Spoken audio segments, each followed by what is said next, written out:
moments happen, because when you are in the top of the wave, you don't see under what's going on. It's good to have problems. It's the only way that you can improve. I think the most important is to find the balance. Sometimes I can eat a burger or chips, well, it doesn't matter. And it's important too for your mind too. Sometimes I sleep 2 o'clock in the morning because last night I was in UFC here in Saudi, and the main event, it's 2 o'clock. Yes, it's quality of life too. But the most important thing, it's the consistency. If you have consistency, you're going to be good in the future, or you're going to be better than other ones in the future. This is my opinion. What's your secret? Because you're showing no signs of slowing down, Christian. No secrets. Don't exist secrets. The secret is dedication and hard work. To be able to work 100% all the time. This is, if it exists words, this is my secret. My motivation, it's myself. I keep fighting against myself. When I wake up in the morning, I'm motivating to go to the training. Things change very quickly. Someday you are very motivated, and the next day maybe you can change everything and say, well, I don't want to carry on. You have to maintain the level. Someday you are I'm not going to go to the gym 1 hour and push-ups and do it. No, smart work. A little, but the difference between to do it something and nothing, it's huge. So this is what I try to do. Every day a little bit, gonna make a huge difference in the end of the day. If you weren't busy being the best player in the world, what profession would you take up instead of football? Actor. Actor? Or maybe model. I don't know. Well, I will you try. already do that, don't you? I don't know. Yeah, I already do it. But I don't know, maybe actor. I think. I don't know if I have the talent for that. But always say, when you work and you dedicate a lot, you can achieve everything. Do you ever wake up and you say, I don't want to do it today? I fight against that. It's the big challenge. It's when you're not willing to do something, but you have to do it. This is the main point. This is why I say our mind, it's a box of surprises, and you have to challenge yourself to be consistent. I repeat, sometimes it's hard. It's what many people say, you like to go to the gym every day. Of course, no. It's not true. Nobody likes to go to the gym every day. But you have to do it. Past is past, it never come again. The present, it's the best gift that we have in our life. The present. Because you don't know that what's going to happen tomorrow. You don't know. Yes. I don't know, you don't know. So live the present. It doesn't matter for me if you win or if you lost. I will stand up the next day and I will continue. I miss, but I'm not gonna shy away. I'm gonna be here. Even if I miss, I will shoot. You understand? I'm always will be like that. I'm never gonna shy away. Never. And you know me, since young, I'm not shy away. Some people, they don't want to shoot penalty because they don't feel confident. It's okay. I respect that. But Cristiano never will do that. Never. Even if I miss one time, I will shoot the second time. If I lose the second time, I will shoot the third time. I'm not afraid. One important thing, I don't speak after 10, 11 o'clock, I don't speak on the phone. I don't like to speak in the night because it activates my brain. So after 10 o'clock, don't call me. Even, if it's urgent or with some friends, I pick it up. But if it's not, I don't like to pick up the phone at the night. What is your key bit of advice to the next generation in terms of making it to the top and staying there? Believe. I think you should believe in everything. And of course, the rest, it's the dedication, the hard work. Listen to people who know more than you, who they have more experience than you, and believe in your talents. I think it's the main point. Listen, Cristiano, let's go. Life continue. Past is past, it never come again. The present, it's the best gift that we have in our life. The present. Because past is past, you don't know what's gonna happen tomorrow. You don't know. Yes. I don't know, you don't know. So live the present. Go back to the gym, work, because you have more to show. You understand? Life continue. You cannot live in the past, because pain, you're gonna have all the time, uncertainty and constant work. Constant work. Doesn't matter what's gonna happen in your life, you have to continue. This is the way I see the life. Some people, they don't want to shoot penalty because they don't feel confidence. It's okay. I respect that.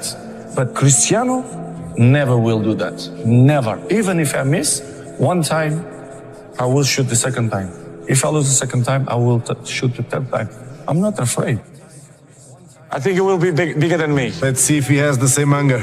I can see my kid, they have 12 years old. The mentality, they are not the same. What's the difference? The anger. The anger is the most difficult. They have the things more easily. Everything it's easily. They don't suffer. The youngers now, they are not the same of my generation. The new technologies, they avoid, they distract them for another things. They listen, but they are not the same. Go back to the gym, work, because you have more to show. You understand? Life continue. You cannot live in the past. I'm really good on that. You understand? I learned by the years that, listen, Cristiano, let's go. Because pain, you're going to have all the time, uncertainty and constant work. Constant work, constant work. Doesn't matter what's happening. It's going to happen in your life. You have to continue. This is the way I see the life, and football especially. You've got Cristiano Ronaldo who come to the club as a good player, talented player, but you think he's what he is today. He ain't. He's worked. He didn't have a great shot when he come. He had a powerful shot, but it went everywhere. He used to go out after, he was embarrassed, pick up a bag of balls, he used to walk around like this to the other pitch, right over the other side. Where's Ronnie going? Oh, he's doing shooting, does shooting, or he does step overs. He used to put these mad things on his feet, these weights, and do mad step overs. I used to think, are you mad? What are you doing? Ain't enough. Hard work or talent? Talent. If you don't have talent, forget it. But of course, if you have talent and if you work hard, dedicate yourself, you will be much better. But of course, the talent is the main word. If you don't have talent, you can work whatever you want. You're never gonna be a great player. But I have to mention talent. When I was a kid, at 11, 12 years old, we didn't have money. Look, my family, 3 months was hard. So very hard period without the family. Later night, like 10:30, 11, we are a little bit hungry. So we had a McDonald's next to the stadium where we live, and we always go to the back door and we knock the door. Hey, any burgers left? And Edna and 2 more girls, which they are unbelievable. I never find the girls again. I speak with some people in Portugal to try to find where is the girls, because I don't find. And I hope if this interview will help to find that girls, I will be so happy, because, you know, that period was a period that I was appreciate so much. Sometimes you don't want to go to the gym. Of course, no. But I go because I have a compromise with myself. But I'm not go happy every day. You think I'm wake up off the bed every day happy, or with my wife or with my kids? Sometimes I'm not. To mention again, the most important thing is to have a routine, consistency, not obsession. Good. Don't be like Cristiano, because Cristiano is crazy. Okay, but 20%, 25%, it's too much. Everyone wants to be Cristiano, but I give you the map. You think you will do it that? It's difficult. It's The discipline. The discipline is the most difficult thing, not only in the sports, but in the life. If you see my career the last 6-7 years, I'm always a kind of similar level. Why? As I said before, it's a long process. It's a dedication, it's hard work, and for the future, I'm gonna push myself until my body gives me good answer. So this is why I'm enjoying the present, and I don't think a lot about the future, because I know the future will be good too. But I just enjoy the moments. I feel good, my body's good. It's maybe the best moments of my career so far, and I want to continue. If you want to be a football player, or if you want to be engineer, or whatever you want to be, dedicate yourself, work hard. The most important thing, it's the consistency. If you start today, you're going to have benefits in the future. The most important thing, it's the consistency. If you have consistency, you're going to be good in the future, or you're going to be better than other ones in the future. If you are not consistent more than other ones, if you don't add something more than other ones, you're never going to be number one like me. If you want to achieve successful, it's the only way. If you start today, you're gonna have benefits in the future. Maybe in the beginning you feel hard to start, but after when you finish the gym or cold plunge or even the training, you will feel better. I'm not waste time for the people who don't like me. I think it's waste of time. If you do it good or if you do bad, they're always gonna find some criticize. Even in the national team, the last 3 months, as I told you before, the criticism was so bad. Excuses. I see as excuses. You listen from one side and they go away from another side. So everyone wants to be Cristiano, but I give you the map. You think you will do it that? And it's hard, you know. It's not easy. it's gonna be tough, extremely difficult, but everything is possible. What is important is what you want to achieve. Yeah. What you want. You want to live a good life? Yes. I like to drink. I like to eat burger. Okay. You're gonna pay the bill in the future. Everything is hard. Yeah. The both ways is hard, right? Yeah. People, they will find out better soon than late, you know, to try to make the life more interesting. The best players always follow the best players. They want to be in the top of the game because they are the ones they are there. You know, you cannot rest or sleep because the other one can pass you. The level that I am is like in other sports, Formula 1 or NBA. The best players always follow the best players. They want to be in the top of the game because the other ones, they are there. You know, you cannot rest or sleep because the other one can pass you. Of course, we fight with everyone. With Neymar, with Messi, with Lewandowski, with Higuain, you know, with the top of the best players in the world. So, I mean, this is not fighting, but it's hard, it's healthy. You know, comparisons is healthy, and we fight, you know, to be the best. This is why it's my main point, it's my motivation, it's to be better than them, year after year. Family, love football. Well, I remember I always playing in the street. One day my father coming and he said to me, "Why you don't coming for the club when I work?" I say, "Yes, why not?" And I start to play, you know, to have the same routine. And I go to every day to training, and I like it to be part of, you know, a team. And I training every day, and, you know, my father was there to help me. Well, in the beginning, I feel that I was different than the other kids. Yeah? Yes, I feel. But I didn't ever thinking that one day I will be professional. And playing, for example, in Manchester United or Real Madrid or even in Sporting. I just play, you know, to enjoy, but I never thinking that, hey, I have talents and I'm gonna be professional. In the beginning, I didn't feel that. It's very important for me. I'm always a competitive player. Not just in the games, I'm in the training, I'm like that. In the home, with my sisters, with my mom, with my nephews, I'm always try to competitive hard and try to win. I'm like that, you know. I never change because I like this. I like what I do. I like my life. I'm a happy person. So competitive is part of my life. So in Madeira, in Madrid, in England, I always want to win. I always competitive person. So it's part of me. How you make the balance? It's easy. When you work with the best team in the world. Because I think my team, the guys who work... You have the best team in the world. In my opinion, yes. They work hard like me, outside the football. Of course, business is something that I like it, and in the future, I can see myself in that position. But now, as you know, I have to focus more in the football because it's my job. But outside of football, I have a fantastic team, the guys in the specific areas that take care of me.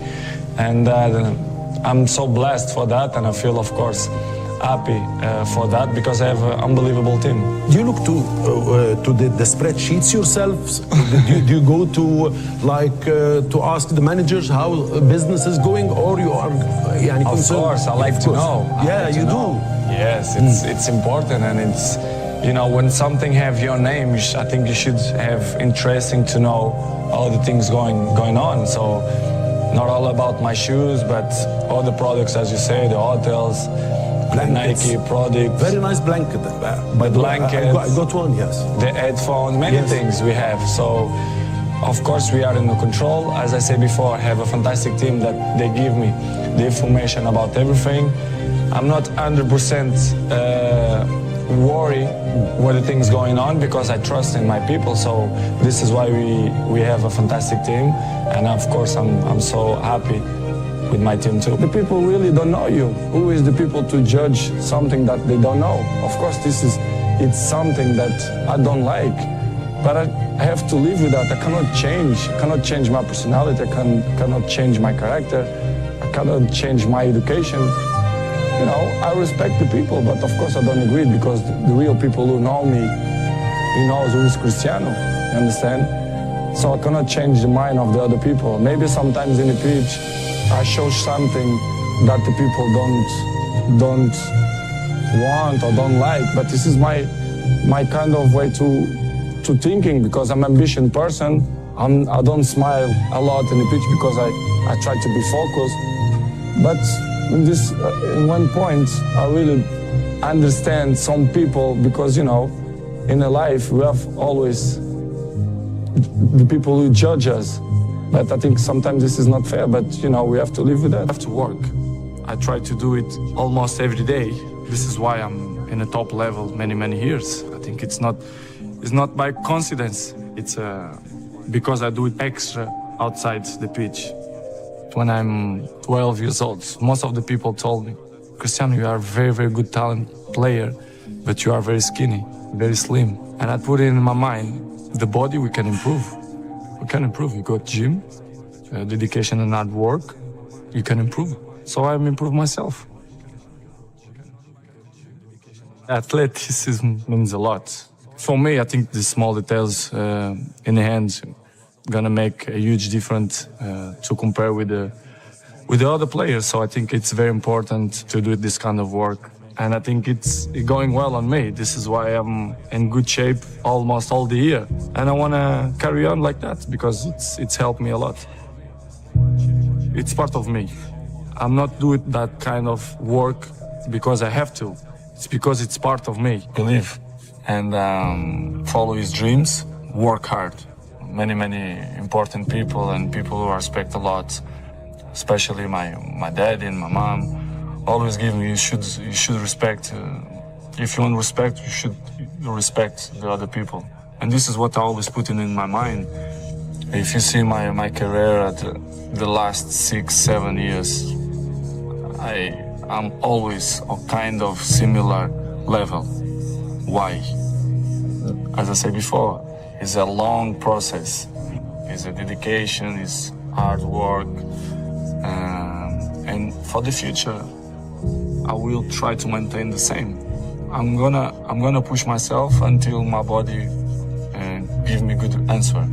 So this is why I'm enjoying the present. And I don't think a lot about the future because I know the future will be good too. But I just enjoy the moments. I feel good, my body's good. It's maybe the best moments of my career so far.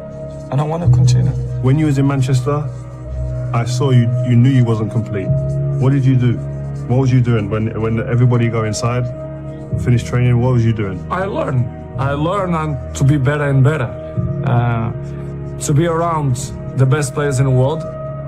So, but if you make the two things, talent with work hard, you can be a huge player. And this is my head, and I think I'm in that role. How much do you pay for that? How much do you give for that? How much do you train for that? Well, it's dedication and hard work. This is my words, to dedicate myself 100% every time to be the position that I am today. It's not 1 year, it's 10 years, 12 years, to maintain my level. It's making me feel proud. As you mentioned, Instagram, Twitter, Facebook. The number one, of course, I feel proud for that. But for me, the most important, it's to maintain my level in the pitch. To play good, to score goals, to do assistance, to win trophies, and this is what I want to keep continuing to do it because it's what I love to do. It is to play football, and maintain my fans and my supporters happy. You have to dedicate yourself 100%. It doesn't mean how many hours you're training, but the way you're training, your dedication. You can have a training only 1 hour, but you give everything for that to achieve your goals. So this is what I try to do it in the trainings, in the games. Try to be better and better in my job. And for the last 7-8 years, I think I maintain my level in the same way. So this is make me feel proud, and I will continue to work hard to level that you put in. I think I'm good, but I think my main strength, it's my mind. I think it's my strongest point, it's my mind. Pierce, the numbers, they don't lie. If you see during the last 15 years, my level is always kind of the same. So effort, dedication, work hard, because the talent is not enough anymore. And if you're not dedicated 100%, you're not gonna reach the level that you want. Nobody's perfect. We failed too many times. We have so many uncertainty in our life that we have to be capable when we are down to step up. It's part of the journey, it's part of the process, it's part of our education. In my case, I learn the most when I'm down. And it's good that these certain moments happen, because when you are in the top of the wave, you don't see under what's going on. I'm always say to my friends, it's good to have problems. It's the only way that you can improve. The secret is dedication and hard work, to be able to work 100% all the time. This is, if it exists words, this is my secret. He's a legend. He's one of these big names that stays forever in football history. But the guy he motivates himself with numbers, with new things. He wants to win the gold ball X times and the golden boot X times, and he wants to not just to play these Euros. He's already thinking that he wants to play the next World Cup. Does he get angry when people say maybe Messi's better? Would that infuriate him? I don't think so. I just think that critics motivates him. I think he feels if people criticize me, it's because I am who I am, and I did what I did, and I still try to do, and he gets that as an extra motivation. I think as an opponent, you should be quiet and don't say a wrong word about him, because that would be always a motivation for him. I think he's the player that everybody knows he is, and mentally really very, very strong. Once again, as you say, it's Cristiano Ronaldo, and it's controversy once again. Why is it always the case with you? I don't know why. Maybe someone's don't like me, but because maybe I'm too good. It is what it is. The life it's completely difficult. We have obstacles in our lives, and I will keep running to fight against the people who don't believe me. And the life is a challenge, and I want the people that they're wrong. I'm there every morning. I do the same stuff. I'm probably the first ones to arrive and the last ones to go out. It's great. This is giving me motivation to still work hard and better in my job. But I have to say, to be in my shoes is not easy. But I'm not complaining. I just want to say that I'm feel happy. All this happened because of reason. The reason is I'm unbelievable inside the pitch. This is why the people have so much interest on me. Are you the best footballer in the world right now? I think so, yes. In my mind, I'm always the best. I don't care what the people thinking, what they say. In my mind, not just this year, but always, I'm always the best. I'm always going to say that, because I think we have to thinking we are the best in our area. So in my area, I think I'm the best. Is there anything that Lionel Messi is better than you at? It's opinions. I respect the opinions. Maybe in your opinion, Messi is better than me, but in my mind, I'm better than him. So it's simple. Is that rivalry a good thing? For me, rival don't exist. The meaning of this word is not don't exist. Rivals is in a war. This is it. We have rivals in football. No, it's just a game. I think the numbers, they say everything. I don't need to say I'm a minister of football. I'm a legend. The numbers say everything. So this is I'm very comfortable. Cristiano Ronaldo, those two just keep pushing each other on, pushing the boundaries of greatness. Exactly, and would they have been able, that's the question that I always ask myself, would they have been able to do this and keep this up, the relentlessness that they've shown without each other? If they was out on their own, no one else around, would they continue to have done this? That's the question. No, I think they probably do add to the motivation. Yeah, 100%. I think all the great sportsmen in the world have always had that someone else to feed off, and I think this is another great rivalry in football. They don't talk about it. Seems like there's a bit of a respect between them. They don't ever mention each other really, but they're just phenomenal to watch. And people try and make comparisons of who's better, etc. Just enjoy them, man. How much has Lionel Messi pushed you to become a better player? I'm pushed to myself. I don't need other players to push myself. I just work since I was in sporting, so I push myself all the time to be the best. As I say many times, in my opinion, I'm the best because I think we have to think like that, not just in my job, but you have to think in your job you are the best reporter. And I'm thinking like that. If I'm not thinking like that, I'm not going to be stronger than I think I am. But you also love individual awards. They matter to you. It's part of my sacrifice, my obsession to win, to have success. You know, when I say success, it's I work for that. Talent is not enough. I dedicate myself so much that this is part of me. Records is part of me. I don't follow the records. The records follow me, which is different. Are you addicted to winning? Yes, I am. I'm addicted to the success. Because that's the thing that really drives you. Yes, I think so. And I think it's not something bad. I think it's good. It motivates me. If something don't motivate it, it's better, to stop.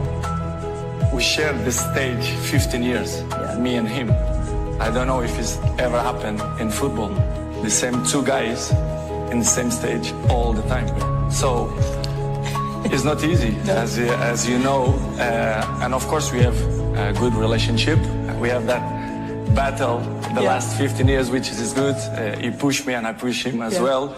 So it's good to be part of history of football. I'm there, and of course he's there as well. When I was at Manchester United, and you think, who was that person who had a massive impact on the club while they were there? And you can't look no further than Cristiano. And you talk about mindset. I don't know a stronger, more determined, obsessed player that I'd share the changing room with, because he was just phenomenal. Why we don't believe that we can do it better? You have to believe, you have to be positive to try to change the things. They only give up to the guys who is weak mentally.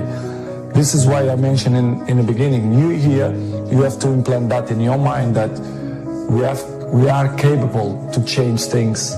Well, my best works is dedication and hard work. To achieve this kind of things, you need to work hard and, be a great professional, be serious in your job. And this is what I try to do. Been a great debate over the last few years with him and Messi. But I think over the last 6 months, I think he's gone on to another level. I think he's out there on his own. The way he started the World Cup, the way he finished last season. How many times can we say it about him? His improvement, his attitude.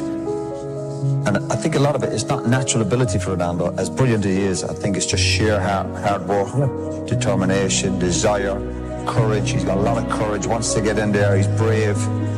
I've said it before, the guy's a genius. This difference between making it because of talent and making it because of work ethic.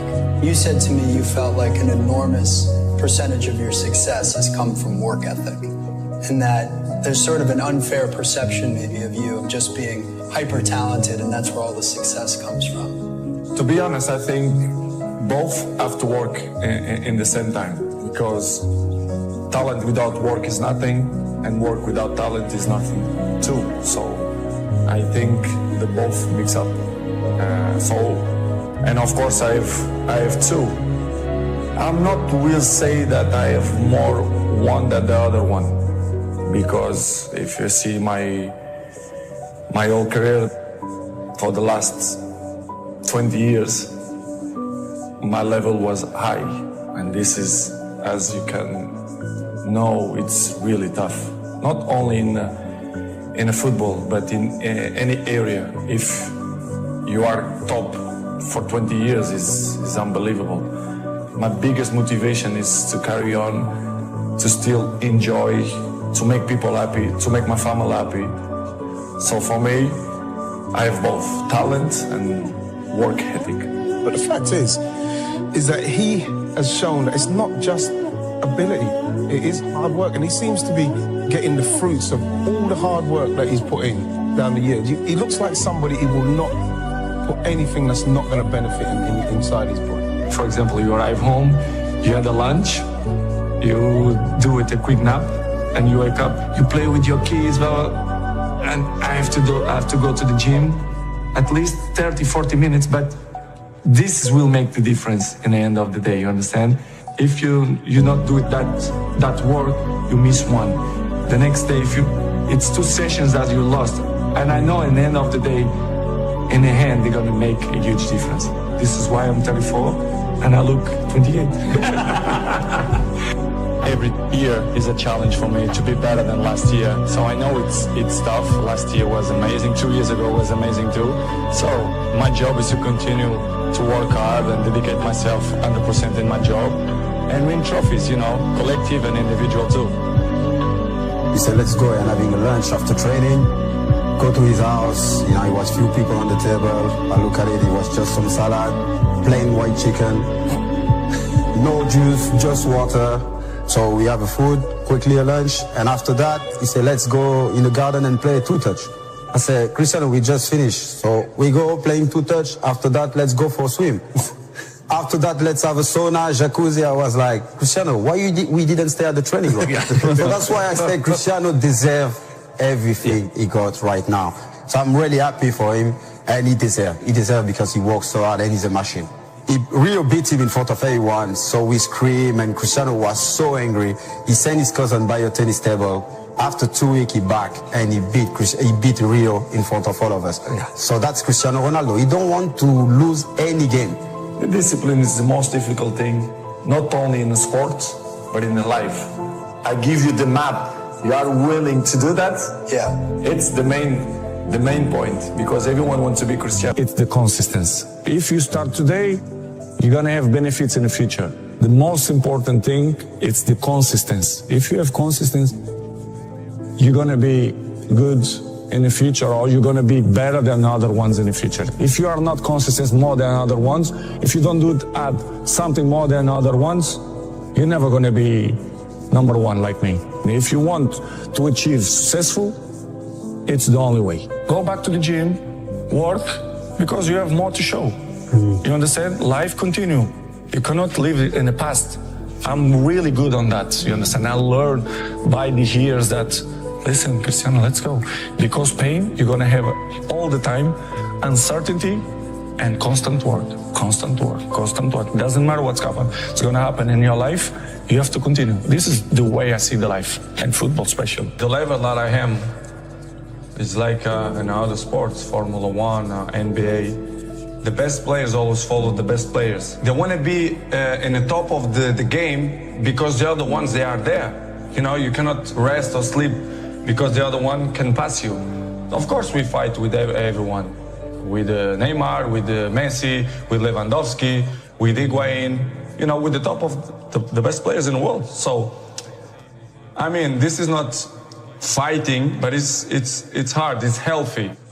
Comparisons is healthy, and we fight, to be the best. This is why it's my main point, it's my motivation, it's to be better than them, year after year. Listen, Cristiano, let's go.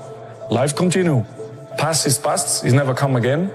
The present, it's the best gift that we have in our life. The present, because you don't know what's gonna happen tomorrow. You don't know. I don't know, you don't know. So live the present. Go back to the gym, work, because you have more to show. You understand? Life continue. You cannot live in the past, because pain, you're gonna have all the time, uncertainty and constant work. Constant work, constant work. Doesn't matter what's going to happen in your life. You have to continue. This is the way I see the life. Do you ever wake up and you say, I don't want to do it today? I fight against that. You know, it's the big challenge. It's when you're not willing to do something, but you have to do it.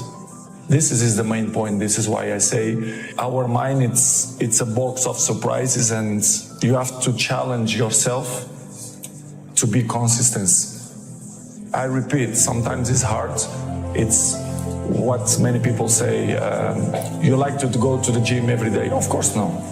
It's not true. Nobody likes to go to the gym every day. But you have to do it. Some people, they don't want to shoot penalty because they don't feel confident. It's okay. I respect that. But Cristiano never will do that. Never. Even if I miss one time, I will shoot the second time. If I lose the second time, I will shoot the third time. I'm not afraid. Most important thing is not what you do. Work or talent? Talent. If you don't have talent, forget it. But of course, if you have talent and if you work hard, dedicate yourself, you will be much better. But of course, the talent is the main word. If you don't have talent, you can work whatever you want. You're never gonna be a great player. But I have to mention talent. How much do you pay for that? How much do you give for that? How much do you train for that? Well, it's dedication and hard work.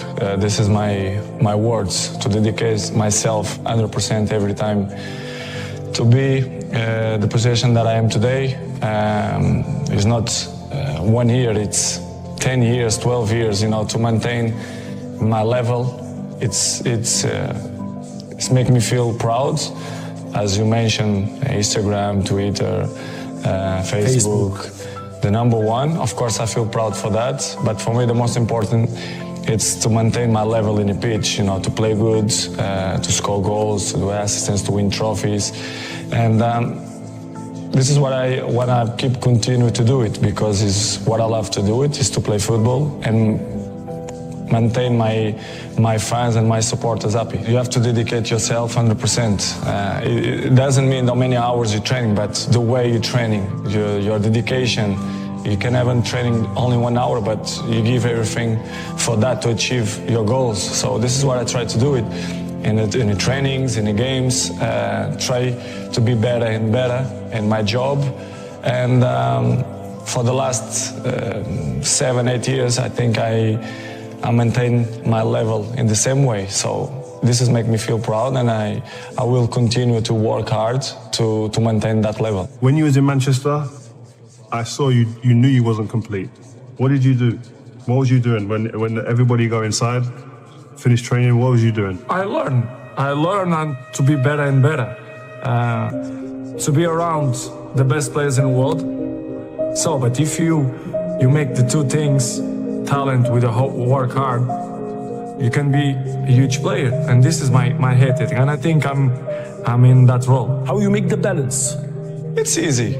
When you work with the best team in the world, because I think my team, the guys who work... the best team in the world? In my opinion, yes. Yeah. They work hard like me, outside the football. Of course, business is something that I like it, and in the future, I can see myself in that position. But now, as you know, I have to focus more in the football because it's my job.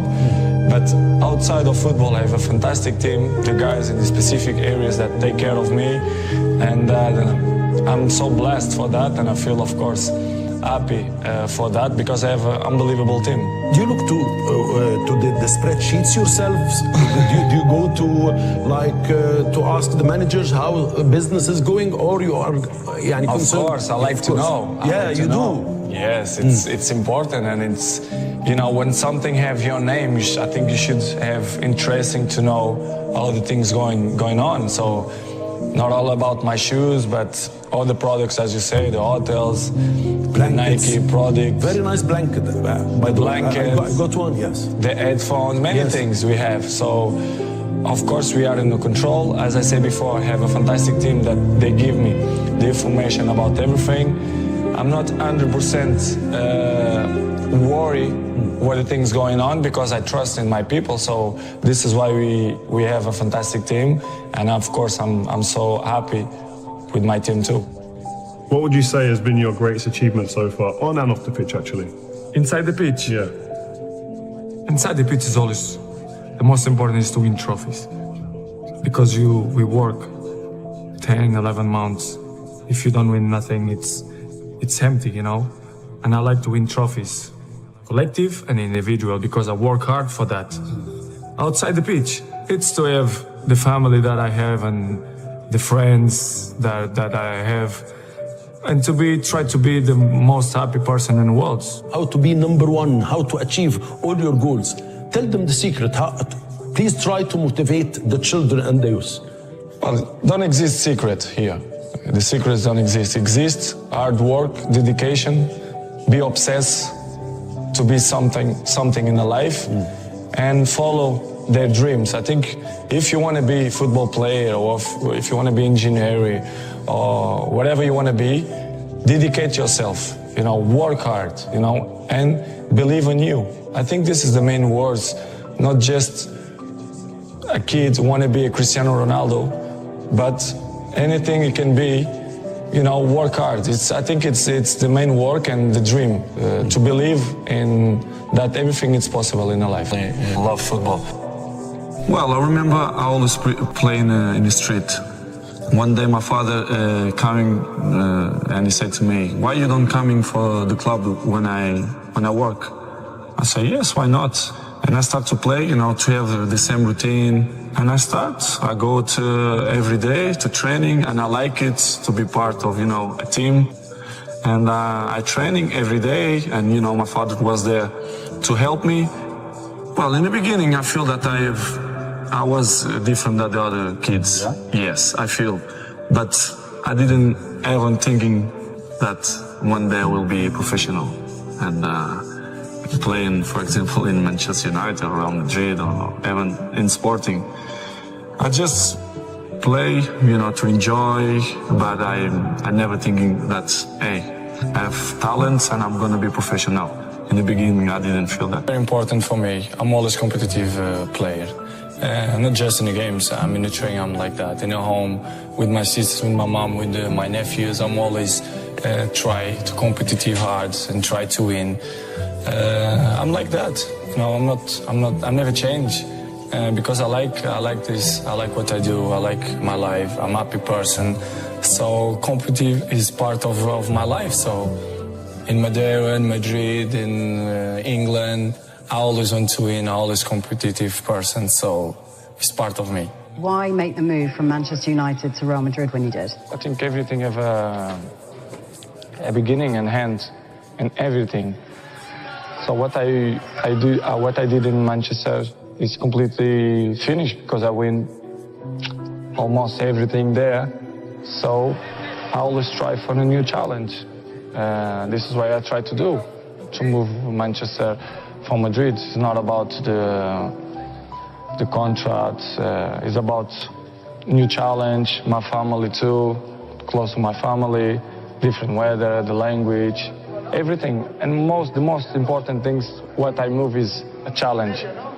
Because I really like to put myself in the pressure to see what I can do. Judge something that they don't know. Of course, it's something that I don't like, but I have to live with that. I cannot change my personality. I cannot change my character. I cannot change my education. You know, I respect the people, but of course I don't agree, because the real people who know me, he knows who is Cristiano. You understand? So I cannot change the mind of the other people. Maybe sometimes in the pitch, I show something that the people don't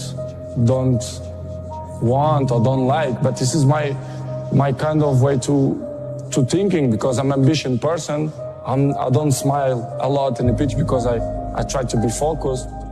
But in one point, I really understand some people, because, you know, in a life we have always the people who judge us. But I think sometimes this is not fair, but, you know, we have to live with that. Believe and follow his dreams, work hard. many important people and people who I respect a lot, especially my dad and my mom. Always give me, you should respect. If you want respect, you should respect the other people. And this is what I always put in my mind. If you see my career at the last 6-7 years, I'm always a kind of similar level. Why? As I said before, it's a long process. It's a dedication, it's hard work. And for the future, I will try to maintain the same. I'm gonna push myself until my body give me good answer.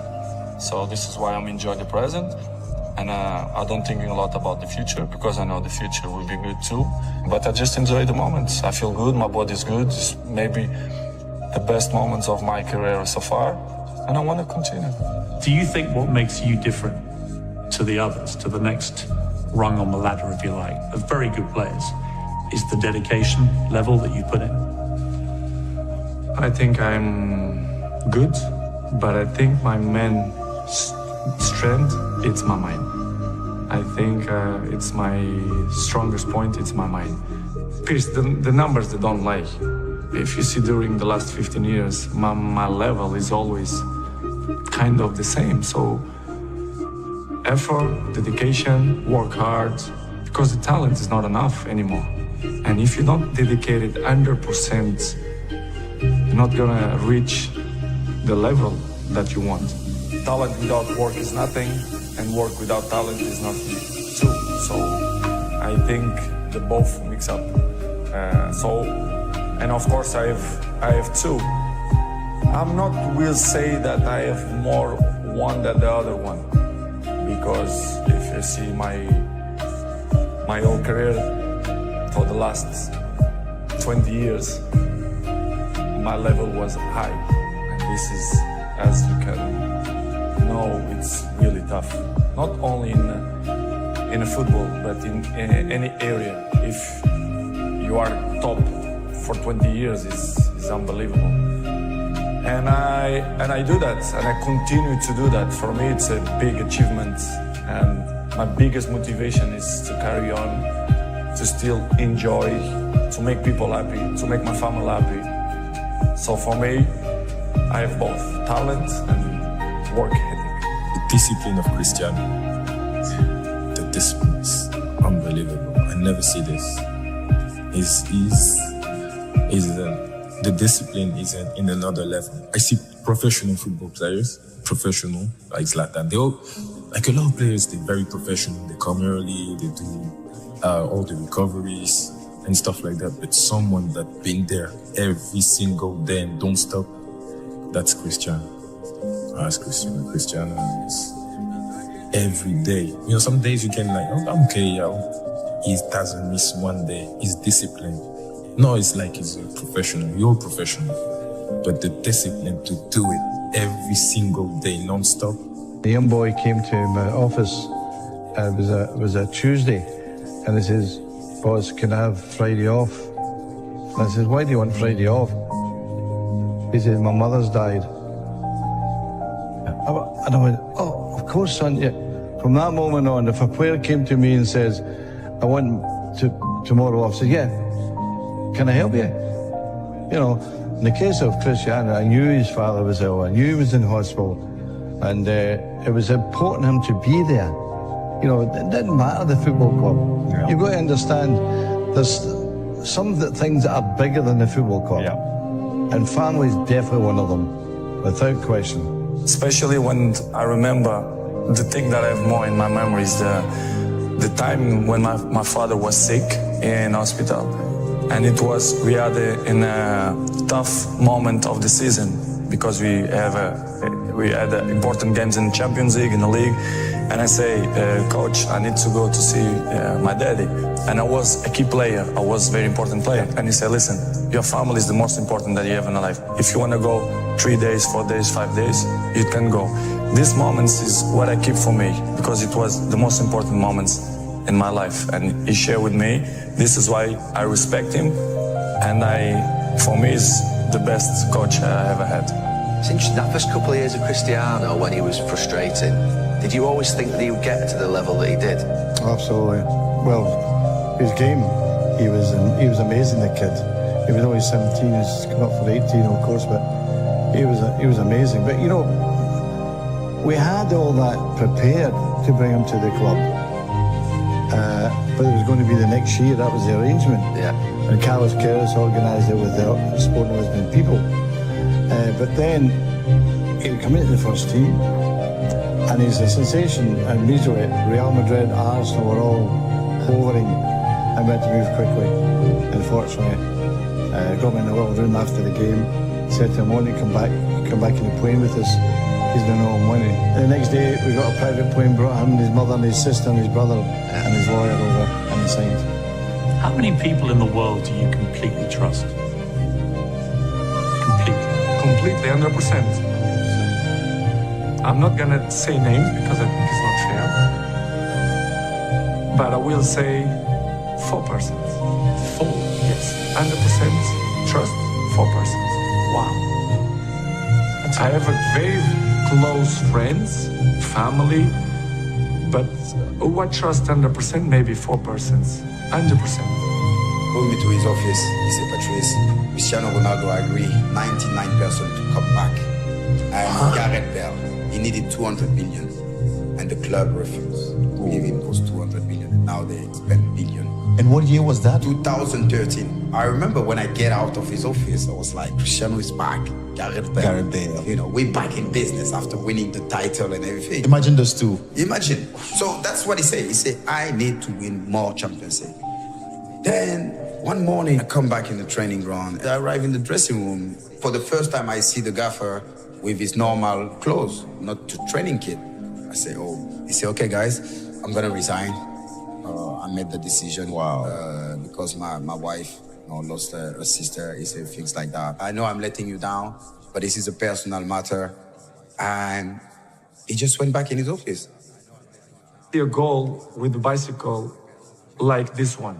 The way I jump against Buffon, against Juventus, quarterfinals of Champions League, probably one of the best goals I ever seen in football. Not just because it's my goal. If it will be another player, I will say the same. Better than sex? Better than sex. Be honest. Be honest. Be honest. No. It was, wasn't it? No, with my Gio, no. Let's talk about football briefly. You currently have 145 records where you've been most, first, or only something in professional football. It's a ridiculous number. You're a team player in the sense you love to win big team competitions, but you also love individual awards. They matter to you. It's part of my sacrifice, my obsession to win, to have success. You know, when I say success, it's I work for that. Talent is not enough. I dedicate myself so much that this is part of me. Records is part of me. I don't follow the records. The records follow me, which is different. Are you addicted to winning? Yes, I am. I'm addicted to the success. Because that's the thing that really drives you. Yes, I think so. And I think it's not something bad. I think it's good. It motivates me. If something not motivated, it's better, to stop. You understand? The record's coming in a natural way. It's different. But when you are close, you say, why not? For example, this record now, I think I had a chance to beat, and it's a beautiful record. The most top scorer in the world history. One important thing, I don't speak after 10, 11 o'clock, I don't speak on the phone. I don't like to speak in the night because it's activate my brain. So after 10 o'clock, don't call me. If it's urgent or with some friends, I pick it up. But if it's not, I don't like to pick up the phone in the night. Do you have more pounds in the bank or more Instagram followers? It's a good question. Probably similar, I don't know. Probably similar. I'm just trying to work out how Wayne Rooney could hate you even more, and probably that's the answer. Well, not only him. Imagine the rest of the rats, they're going to criticize me too. I try to find with my experience to don't push too much my body when they need to recover, but to find the balance, which is sometimes is difficult. I take care of my body since I started to play football. You like being number one, don't you, Cristiano? Yes, of course. I mean, you don't want to be number two, do you? If I sat here and said, I said to you, you're the second most followed person on Instagram, if I will be the third or fourth, for me it doesn't matter. In my job, yes.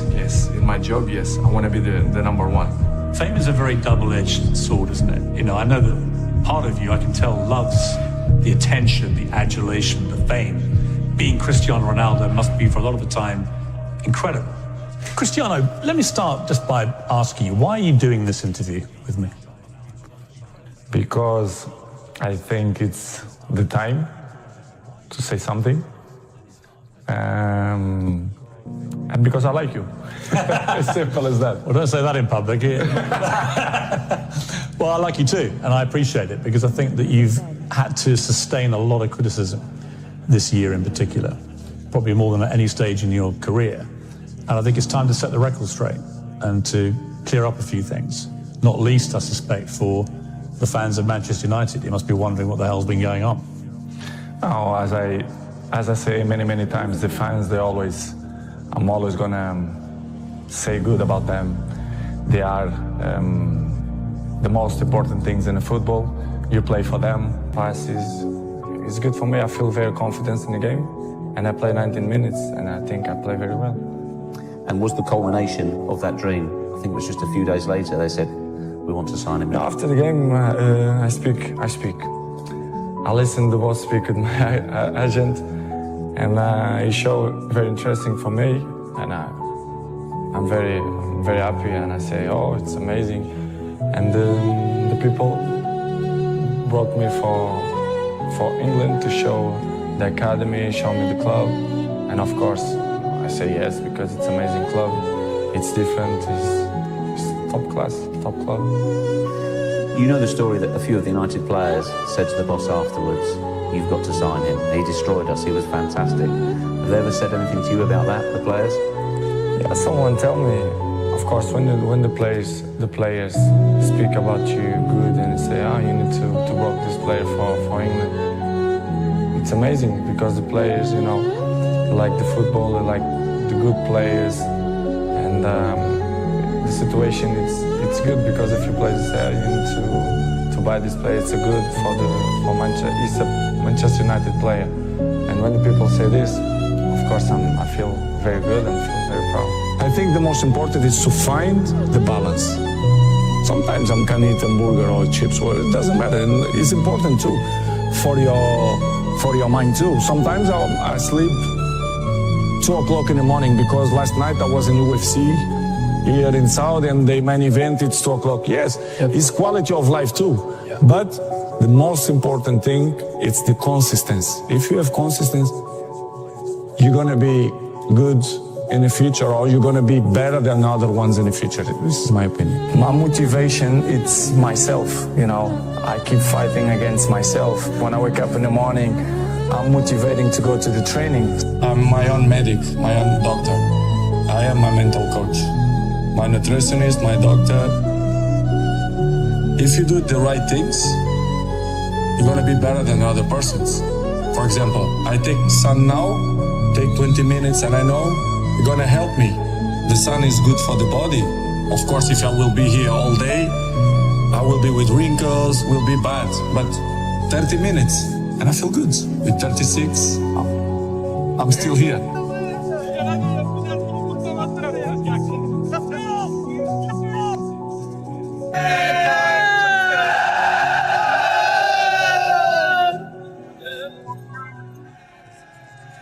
Small details, in the end of the day, will make the big difference, in my opinion. So, as you say, and I will keep repeat, the consistency is the most difficult thing. Just doing it every day. Yes, every day. Do you ever wake up and you say, I don't want to do it today? I fight against my mind. Yes, sometimes it's happened. We are all human beings. We are not happy every day. We are, not in a good mood every day. It's normal. It's part of us. What do you do to overcome that? I fight against that. It's the big challenge. It's when you're not willing to do something, but you have to do it. This is the main point. This is why I say our mind, it's a box of surprises, and you have to challenge yourself to be consistent. I repeat, sometimes it's hard. It's what many people say, you like to go to the gym every day. Of course no. It's not true. Nobody likes to go to the gym every day. But you have to do it.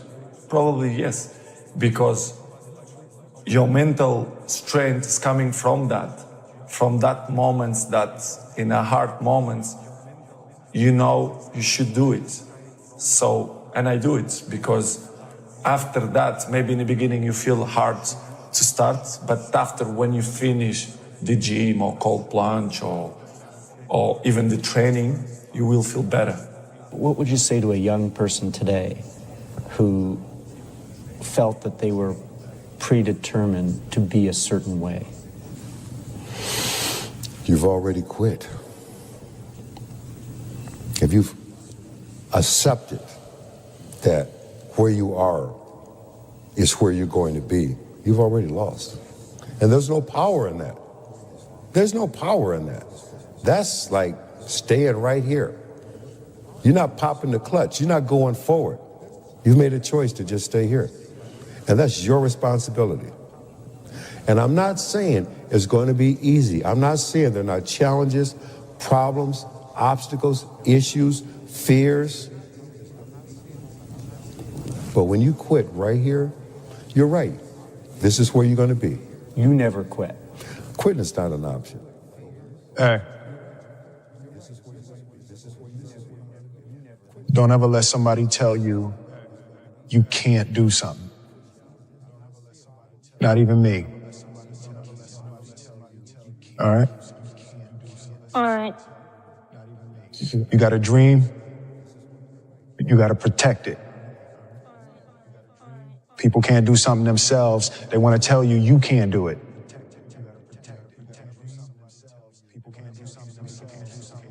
You want something, go get it. Period. How do you love yourself, Luis? Because I talk about it all the time. So I made a list of how to love yourself. And it's even in poster and postcard form now. But number one on that list of how to love yourself is to stop all criticism. Just stop it, now and forevermore. And make a vow to yourself that you're going to do your very best from now on to stop criticizing, number one, you, and then other people. It'll be a lot easier to stop criticizing other people when you stop criticizing yourself. Focus on you until the focus is on you, bro. I know that, we want the focus to be on us today, but if we put the focus on ourselves, like me, putting the focus on me, giving myself everything I need to be successful, giving myself everything I need to be competitive, giving myself everything I need to be the catch, to be the prize, that's what I'm gonna do. When you focus on doing that, fellas, and you don't pay no mind to nothing else outside of your control, you don't pay attention to them paying attention to you. When you stop doing that, I promise you, that's when the focus and the attention is gonna be paid on you, bro. I promise you. Been anything along your journey that you've kind of regretted? And then how do you deal with regret? I mean, individual choices and mistakes, yeah, but ultimately you learn from those. So, no. Because, even the regrets, the bad things or the stupid things, you learn not to do bad things or stupid things. All those things are beneficial in some way if you can get through them. If you, did something that resulted in someone's death or something horrible like that, yeah, it'd be a terrible regret. But I've been very fortunate that hasn't happened. But the dumb shit that I've done or the bad mistakes that I've made, they've taught me. You learn. That's why failure is so important. Failing and fucking up and making mistakes, it's very important. That's how you learn. That's how the bad feeling that you get from something that you shouldn't have done or wish you didn't do or wish you did better. Especially failing at something where you half-assed it and you just feel like a fucking loser. That just teaches you. It teaches you to get your shit together. Well, you have such a good ability to learn from those things. Some people, I think, kind of it's just like it gets repetitive for some people. That's dangerous. Yeah, it's dangerous to dwell on past mistakes because people sort of define themselves by the worst moments that they've ever had. And if that's the case, like some people are stuck in high school. They're stuck in failures that they had like when they were first getting jobs, and they always think that they're a loser, and they don't like the feeling of failure, so they keep low expectations so that they never have to feel that. You got to get through it. You got to get through bad feelings. You got to get through failure. It's very important, and you get through it by just picking yourself back up and moving forward and going. But it's hard for a lot of people because that sting. They never get over it, the feeling of failure. And they don't have a good support system, like good friends. Like having a good community of friends is very, very important, because you could feel like if a girl broke up with you and you feel like you're the worst, you're a fucking loser, like you're a piece of shit. But then you go out with your friends and you have a few laughs, and next thing you know, you're laughing and you're like, I'm all right. We'll be all right. Yeah. And look at you today, man. Yeah. And I just think that's really critical, right? And it's like, because everybody has dreams, and as much as you want to be able to listen a little bit, because somebody's going to give you a gem, but nobody knows but you. You can't get advice on what you should do with your life, right? Nobody knows what you are. Like even sometimes you don't really even know what you are. You got to take your shot. And it's like, as much as you want people to agree and you want the people around you to be supporting your dreams and all, it's not going to be like that all the time. You got to do it alone. And people will help you, and when you get the ball rolling, people will jump on. But if you don't believe, nobody else is going to believe. People come along because your belief is so insane. Thoughts are like drops of water. You drop a drop of water on the table here, and it doesn't mean much. But if you keep dropping and keep dropping and keep dropping, you get the table becomes a wash, and then you get a puddle on the floor, and then you can get a little pond and a lake, and finally you can create an ocean. And with our own thoughts, we can drown in a sea of negativity, or we can float on the ocean of life. And it's up to us. The thoughts we think accumulate. And what sort of puddles are you standing in? Or are you up to here? Or are you up to here and trying to paddle? What are you doing to yourself? When we're willing to change our thinking, we can change our experiences. And it doesn't matter if you've got a big puddle of negative thoughts. You can move over here and create a puddle of marvelous positive thoughts. You can make changes, always. So you want to turn those fear thoughts into positive affirmations. Let them work for you. Do you believe that every person has the ability to choose the right path, the spiritually enlightened path? Absolutely. Absolutely. It's not easy. It can be tremendously difficult. It's easier to quit. It's easier to succumb. It's easier to give in, but to go forward, that's tremendously difficult. You have to be bold to do that, to say, no, this is not where I'm going to be. I often think of another person. This woman and I are the same exact age, same zodiac sign, went to the same elementary school, and lived a half a block away from each other in my hometown, Milwaukee, Wisconsin. There was nothing in our environment that said I was going to go on to become Chris Gardner and she was going to go on to become Oprah Winfrey. There was nothing there. We chose. And there are a lot of people in this world who have also chosen. That's one of the things I've learned, this part of the journey in life. So many of us have chosen. And one of the most important things that we have chosen is to break these various cycles. Cycles like links in a chain. We've chosen to break these cycles. We've chosen that, you know what? Whatever was an issue, a challenge, or a problem for me does not have to become generational and get passed on to my children. Yeah, It's the main point, because everyone wants to be Cristiano, but I give you the map. You think you will do it that? It's difficult. It's the discipline. The discipline is the most difficult thing, not only in the sport, but in the life. I don't care how good you are in anything. You don't have discipline, you ain't nobody. Right. You're nothing without discipline, because you give up under the slightest struggle without discipline. 100%. I mean, discipline is doing what you hate to do, but do it like you love it. Doing what you hate to do, but do it like you love it. That is a great quote. Mm-hmm. And if you can do that, you could be successful in anything. You normally are. Your mind has to be stronger than your feelings. Your mind has to be stronger than your feelings. Think about every poor decision you've made in your life. Gosh. There was more emotion that was involved in it than there was mind. Every single one of them. Think about it. Really was. Your feelings keep you in bed. Your mind tells you, get up. It's easy to give up. Hell yeah. It's the easiest thing in the world to do. I'm done. I ain't going. I ain't gonna keep going. Yeah, I don't feel like going to work. I'm done. Yeah, man. It's easy. It's very easy. But what's hard is going, yesterday I got nothing from working as hard as I could. Nothing happened from that. I'm gonna do the same thing again today, but I'm gonna try to go harder. That's the hardest thing in the world. To get up every day and give 100% and be in the same position that you were each day, but mentally know that you're trying and trying and trying. That's a real grind. It's been very fun especially talking to young men about this. It's like, well, and that's the other thing too, is I think the world is full of darkness, let's say.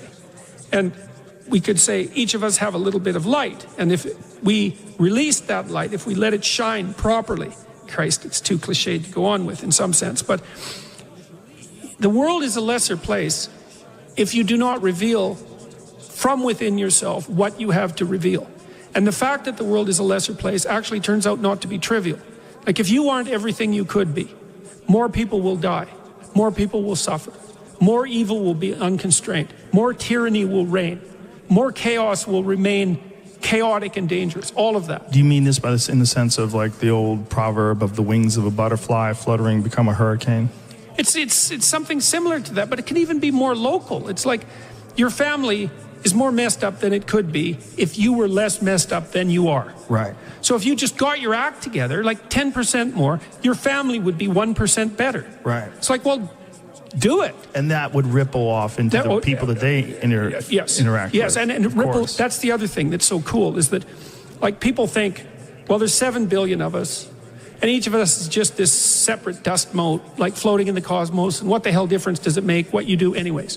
It's like, that is not how we're connected. It's like, you're the center of a network, and you know way more people than this, but let's say typically, you're going to know 1,000 people in your life, well enough to have an impact on them, okay? And each of those 1,000 people is going to know 1,000 people. So you're one step from 1 million, and 2 steps from 1 billion. And we are networked, technically. That's how human interactions work. And so when you do something that you shouldn't do, it's worse than you think. And when you do something that you should do, it's better than you think. And so you think, well, this is why I've been telling people, well, clean up your room. It's like, well, your room is actually networked too. It's not that easy to clean up your room, to set it. So you want your room to be set up so that when you walk in there, it tells you to be better than you generally are. It's organized, it's got direction, everything's in its place. You try to do that in a chaotic household. You know, I've watched people do this because I had students do these sorts of things as assignments. I'd say, look, pick a small moral goal, clean up your room, and just write down what happens as a consequence. So maybe these are students in a chaotic household. The whole place is a bloody mess. No one's taking any responsibility for anything. And so they decide they're going to start to clean up their room. And then the people in the household notice. Well, the first thing they do is get pissed off. It's like, who do you think you are? Like, you think you're better than us? Like, why do you think this is worthwhile? Who died and made you God? All of that. So just by trying to organize this little part of their life, they immediately run into the people whose actions they're casting in a dim light by trying to improve themselves to some degree. They might have to have like a thorough war in their household to be allowed to do something as simple as keep the room orderly. They find out very rapidly that A, that's way more difficult than it sounds, and B, that the consequences of it are far more far-reaching than people think. So that's quite fun. No, because maybe part of it is that like everything around you is full of potential. Everything. Maybe more potential than you could ever possibly utilize. And so maybe all you have is this little rat hole of a room in some rundown place in the world. It's like, fix it up. There's more there than you think. See what happens if you fix it up. And you'll fix yourself up simultaneously because you have to get disciplined in order to fix up the room. Then you have a fixed up room and you'll be a more fixed up person. It's like, you think that nothing will happen as a consequence of that? It's like all hell will break loose as a consequence of that. And trust me, you have a mindset right now, just like I have a mindset. It's how we view life. I know people with a negative mindset, which basically they view everything in a negative way. I know people with a positive mindset, which means they view everything in a positive way. People with an abundance mindset, a scarcity mindset. It's a way of thinking. The question is, how did we get there? How did we get that mindset? Through practice and habits. People that have a negative mindset have continually thought negatively. People that have a positive mindset have continually thought positively. You see, the things I do today determines the habits I have tomorrow, which determines the mindset that I have for life. So go back to what you do daily and ask yourself, what kind of a mindset am I developing today?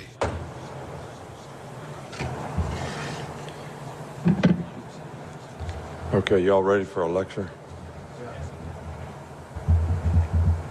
Talk about the importance of nothing. So, nothing is acceptable but your best. So, we need to be, everything is determined by what you do and you trying to be your best so that you can build on positive performance so that, and that's the only thing. There should be nothing else. And it's also very much worth thinking about with regards to setting up your life in general. It's like, if you concentrate solely on your career, you can get a long way in your career. And I would say that that's a strategy that a minority of men preferentially do. That's all they do. They work like 70, 80 hours a week. They go flat out on their career. They're staking everything on the small probability of exceptional status in a narrow domain. But it's hard on them. They don't have a life.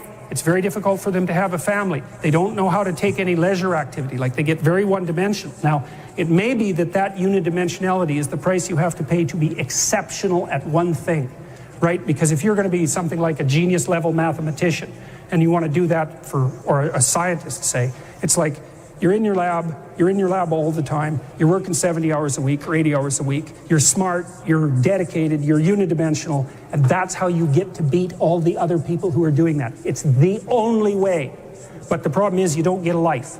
Now, if you love being a scientist and you have that kind of focus of mind, well, first of all, you're a rare person, and second, you're going to pay for it. But fine, more power to you. But it's a risky business to do that. You sacrifice a lot for it. And I would say most often, if you're speaking about having a healthy life, that isn't what you do. You spread yourself out more. So, you have a family, you have some things that you do outside of work that are meaningful to you and useful. You have a network of friends. Those 4 things alone are plenty to keep you well oriented. And then if one of those things collapses, everything doesn't go. Now, the price you pay for that is the more you strive to optimize that balance, the less likely you are to be fantastically successful at any single one of them. But you might have a very, if you consider your life as a whole, that might be a winning strategy. It's like, I want one thing in my life to be 150%, or I want 5 things in my life to be 80%.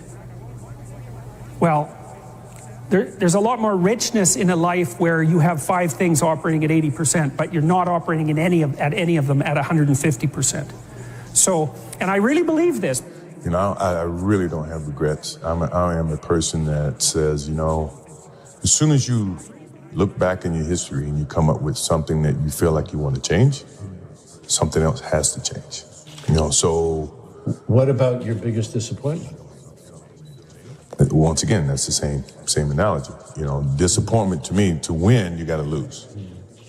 To be successful, you got to have something that's not successful. To be happy, you got to have disappointment. So I think all of those things have evolved and happened to make me who I am and understand the benefits and the privileges I have for being who I am, you know, and not to wear it on my sleeve, be very humble about it. That's one thing my parents taught me very well is, you know, don't wear your reputation, don't wear your accolades, don't wear your, you know, your personality on your sleeve. Let it happen, let it be you. It is who you are.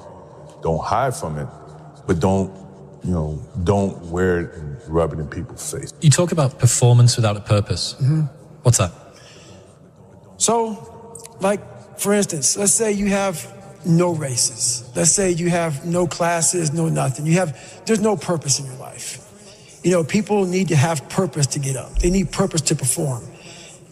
You need to get to a point in your life where there's nothing on the docket. There's no 5K. There's no I'm going to get into school to be this or that and still perform to the highest level. Because what people don't get is one day that thing's going to come up. And if you're not constantly performing without purpose, you're not going to be ready when the time comes. It's this magical thing, purpose, that we're all looking for. But what's funny about it all is that we need these things to perform. But we don't take a second to realize the purpose is always there. The purpose never leaves us because the very purpose is you. You are always the purpose. There may be another purpose, like being a SEAL or going to college or whatever, but the main purpose in life is you. So if you wake up in the morning and you don't want to do something, you don't care enough about yourself.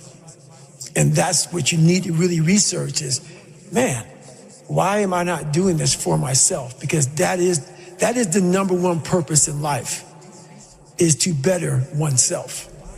So that's the only purpose I fucking need.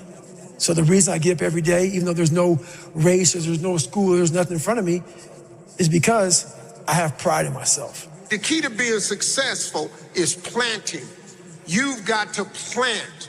Now, when you plant seeds, young people, you can't expect the harvest in 30 days. The harvest don't come in 30 days. You got to plant your seed, and sometimes the harvest don't come for years. Everything is not instant. So here's what I do. I get a row and I drop seeds in the ground. Then I go back and I cover them up with dirt, because the dirt, you need the dirt. Then once I cover it up, I dig another row and I plant some more seeds. I got about 10 rows planted. I look back at the first row and it's starting to sprout. Some stuff starting to come out the ground.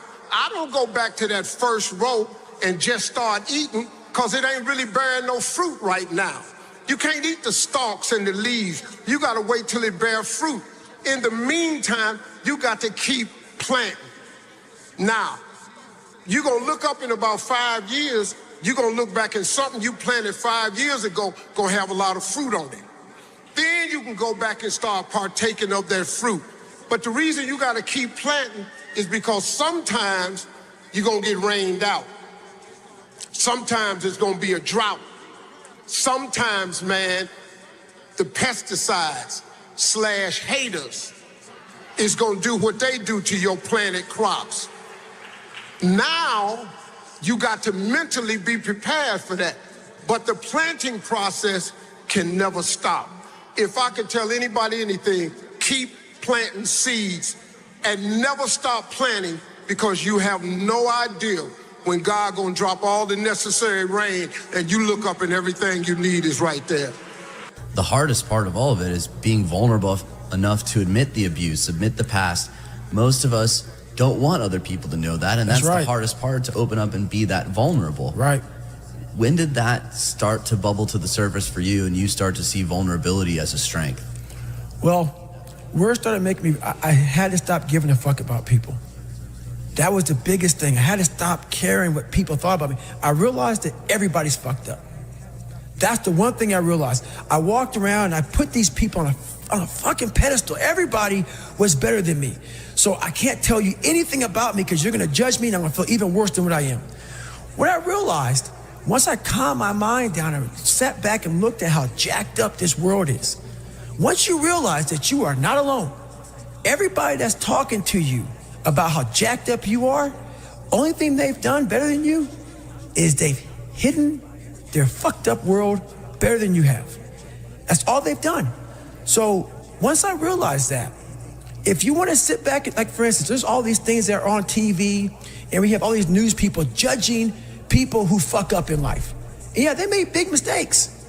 But that person who is judging you on TV, I guarantee you that news person is saying, I'm glad that my shit didn't come out, but I'm going to judge the hell out of you. I know that about people. So if you want to sit back and judge how jacked up I was and how messed up my life was, Merry Christmas, go for it. Have a good time. But I'm smiling at you right now, knowing you have a secret that you're not willing to share. It gives you a lot of power when you're able to go on a podcast this big and say, hey, tell me, I'll tell you anything you want to know. I no longer care. And that is a lot of power in that, to be able to put your life on a billboard for the whole world to see and say, judge it, man. Judge it. Like just me talking about it makes me feel good. And that's another thing about it. When you are willing to talk about how jacked up you are, the strength, that big rock that you carry, it just starts to come off you. It just starts to come off. That's why I do it so often. I'm like, hey man, I'll tell you anything you want to know. I'm tired of being afraid. I'm tired of not telling you shit. I'm tired of lying about how good I'm not. I found that nothing in life is worthwhile unless you take risks. Nothing. Nelson Mandela said, there is no passion to be found playing small and settling for a life that's less than the one you're capable of living. Now, I'm sure in your experiences in school and applying to college and picking your major and deciding what you want to do with life, I'm sure people have told you to make sure you have something to fall back on. Make sure you got something to fall back on, honey. But I never understood that concept, having something to fall back on. If I'm going to fall, I don't want to fall back on anything except my faith. I want to fall forward. I figure at least this way I'll see what I'm going to hit. Fall forward. This is what I mean. Reggie Jackson struck out 2,600 times in his career, the most in the history of baseball. But you don't hear about the strikeouts. People remember the home runs. Fall forward. Thomas Edison conducted 1,000 failed experiments. Did you know that? I didn't know that. Because the 1,001st was the light bulb. Fall forward. Every failed experiment is one step closer to success. You've got to take risks. Because as humans, I think naturally we go into situations sometimes and we're selfish. And so we want to see, how can this benefit me? How can I go into the situation and it best benefits me and everybody that I'm connected? Like, how can I get the edge in this situation? Instead of stepping back and understanding that when you're selfish, it's a dangerous thing, because when you're selfish and you go into situations at a certain point in life, we're always going to come up against something that's a lot tougher than us. And if we're always selfish, 9 out of 10 times, if the only thing we think about is just ourselves, when we hit something that's a lot tougher than us, we don't have a driving force to do what we do. And so it's easy for us to surrender, step back and say, man, forget it. I'll throw it away. It's just like I'm married, right? And so I'm young, I'm 6 years in. And so I went to an old couple one time and they were married some crazy years, 60 years, something like that. I said, right, crazy, insane. But I'm saying, how did you make it last that long? And they said, the reason we made it last this long is because we come from an era when something is broken, we don't throw it away, we fix it.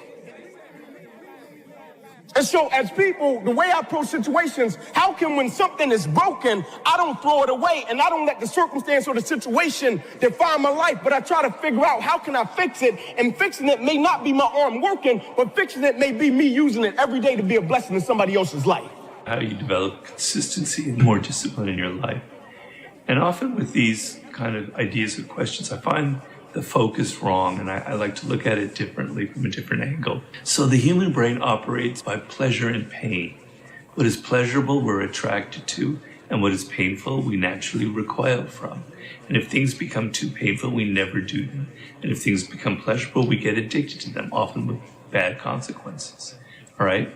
So if the idea of discipline, of consistently doing an action, is only associated with pain, with tedium, with being by yourself in a room, doing one thing over and over and over again, you're never going to get over the mountain because it's associated with too much pain, and the brain naturally shrinks from anything that's painful, okay? So there has to be pleasure involved. Discipline has to have an element of pleasure. Consistently doing your work has to have rewards. Reward is the key word here, right? So if you never feel direct, pleasurable sensation from what discipline is giving you, then it's never going to work. Well, what are the rewards? When you were young, when you were a child, if you learned a sport, or you learned a musical instrument, or you learned chess, you knew that in the beginning, day by day, it was boring as shit. You hated it. It wasn't fun. But if you stuck with it, after 3 months, 6 months, wow, I can play this tune. Yeah, I can make a 3-point shot. Yeah, I can win a chess game here. All right? There's a reward. And then you push through and you go further and further and further and further. Okay? If you never had that experience in your childhood, then it's pretty rough. I think most of us have had that in some kind of endeavor. But if you've never experienced a reward from discipline, it's going to be very difficult for you. But you have to know that after the 3 months or the 6 months of sitting in your office and writing every single day over and over and over again, as you try to write a book or a novel or whatever, it's boring as hell. But man, I'm going to reach that moment in 3 months and 4 months. There's going to be a reward, and I'm going to feel it, and I'm going to get addicted. I'm going to get hooked to that. And you get hooked to those rewards to the point where other kinds of immediate pleasures don't have the same effect on you. And you want this again and again and again in your life. The highs that come from actually reaching your goals. So you have to think in the moment of this where you're trying to discipline yourself of what will be the reward, of the visualize it and feel it. I'm going to have this skill at the end. I'm going to have this business that I've started. I'm going to have this sense of pride. I'm going to have this sense that I got where I wanted to. And literally visualize it and imagine it and feel it in your body and know that that's where I'm going to have that reward at some point. And if it's too much drudgery and tedium, you're never going to get past that point. So that's sort of my main lesson. In life, we have these 5 buckets, right? The first bucket is our knowledge, which is what we know. When we apply what we know, it becomes a skill, right? And these first 2 buckets, your knowledge and your skills, are the only buckets in your life that no professional earthquake can ever unfill. They're also the buckets that overflow to fill these last 3 buckets, which is your network, your resources, and your reputation. When you have knowledge and skills, you'll undoubtedly build a network that will lead to resources, and finally reputation. Life can take away these last 3 buckets, but if you're a young person, the key takeaway here is when you're selecting that job, like I was at 16, 17, 18, 19 years old, don't select for reputation, a nice jobs title. Don't even select for resources, getting paid more. Focus on jobs that will fill these first 2 buckets, which is knowledge and skills. You want to have more joy and satisfaction at work, you need to engage it differently. Even when it sucks. How many of you have had like 3 months of doing suck work? Anybody? Just like the last 3 months, you're like, God, this sucks. Anybody? Yeah, you should celebrate that. Say, that's me. It's totally okay when you have suck work sometime. How do you engage with it? Because what most people do, they hate it. They hate the struggle. They hate the suck. But if you ever worked with elite army people, they have this great saying, right? Especially the Green Berets, I love that saying. They say you have to embrace the suck. And I was like, ooh, that's good, guys. You got to embrace the suck. Because you know what? If you avoid it or you hate it, look, anything you pour hate on grows into a monster.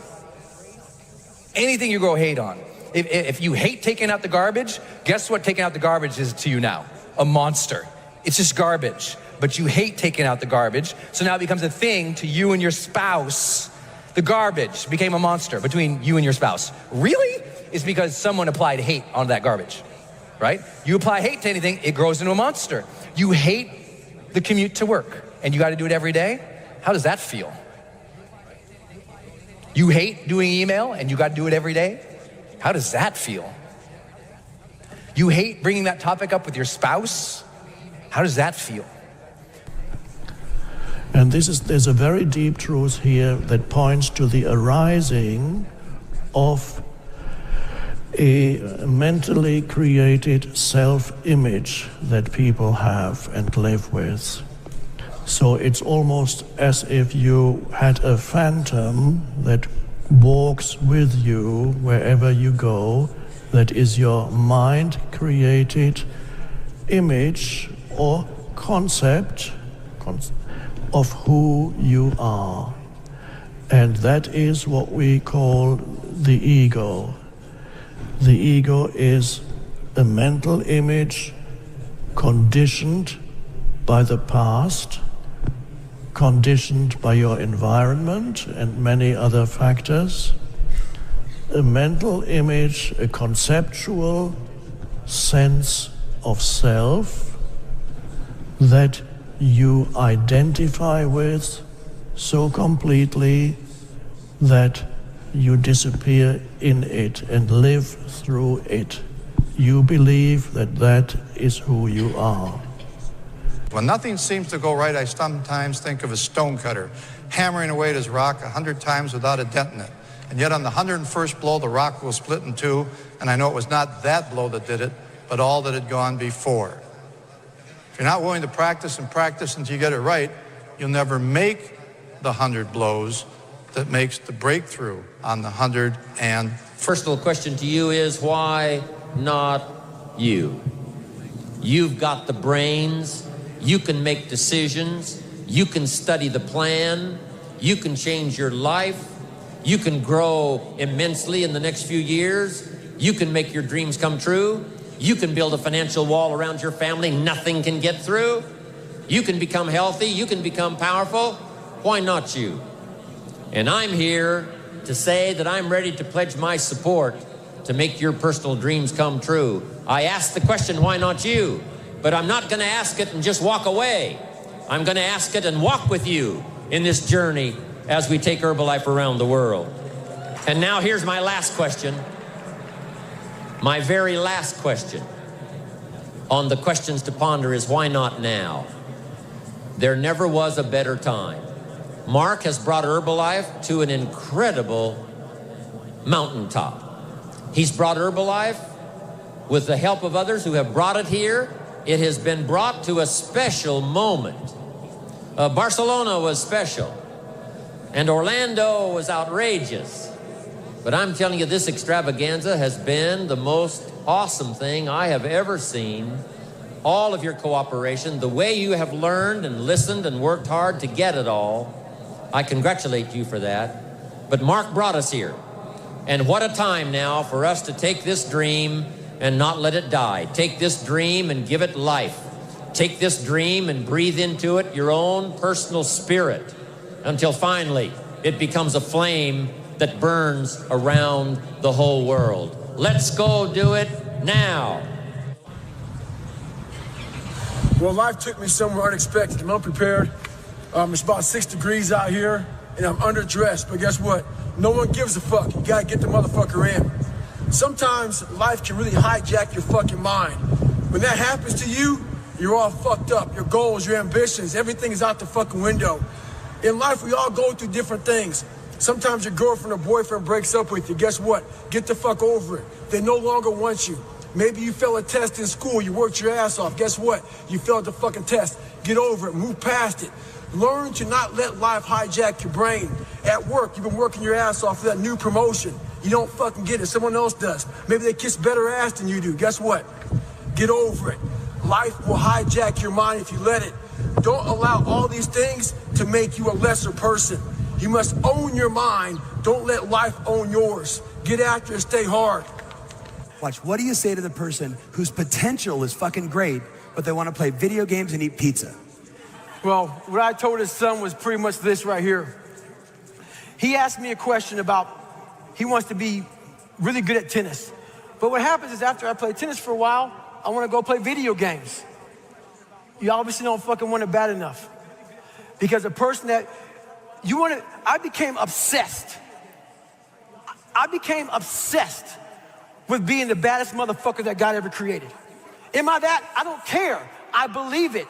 And I was trying to tell him, once you become obsessed with something, obsessed, it's okay to be unbalanced for a while. It's okay. Don't be all this stuff people say, you gotta be balanced. To be the best in the world at what you do, it's not about being a Navy SEAL, people. The best at what you do, you have to be unbalanced to find every bit of fucking energy and strength that you have to pull it off.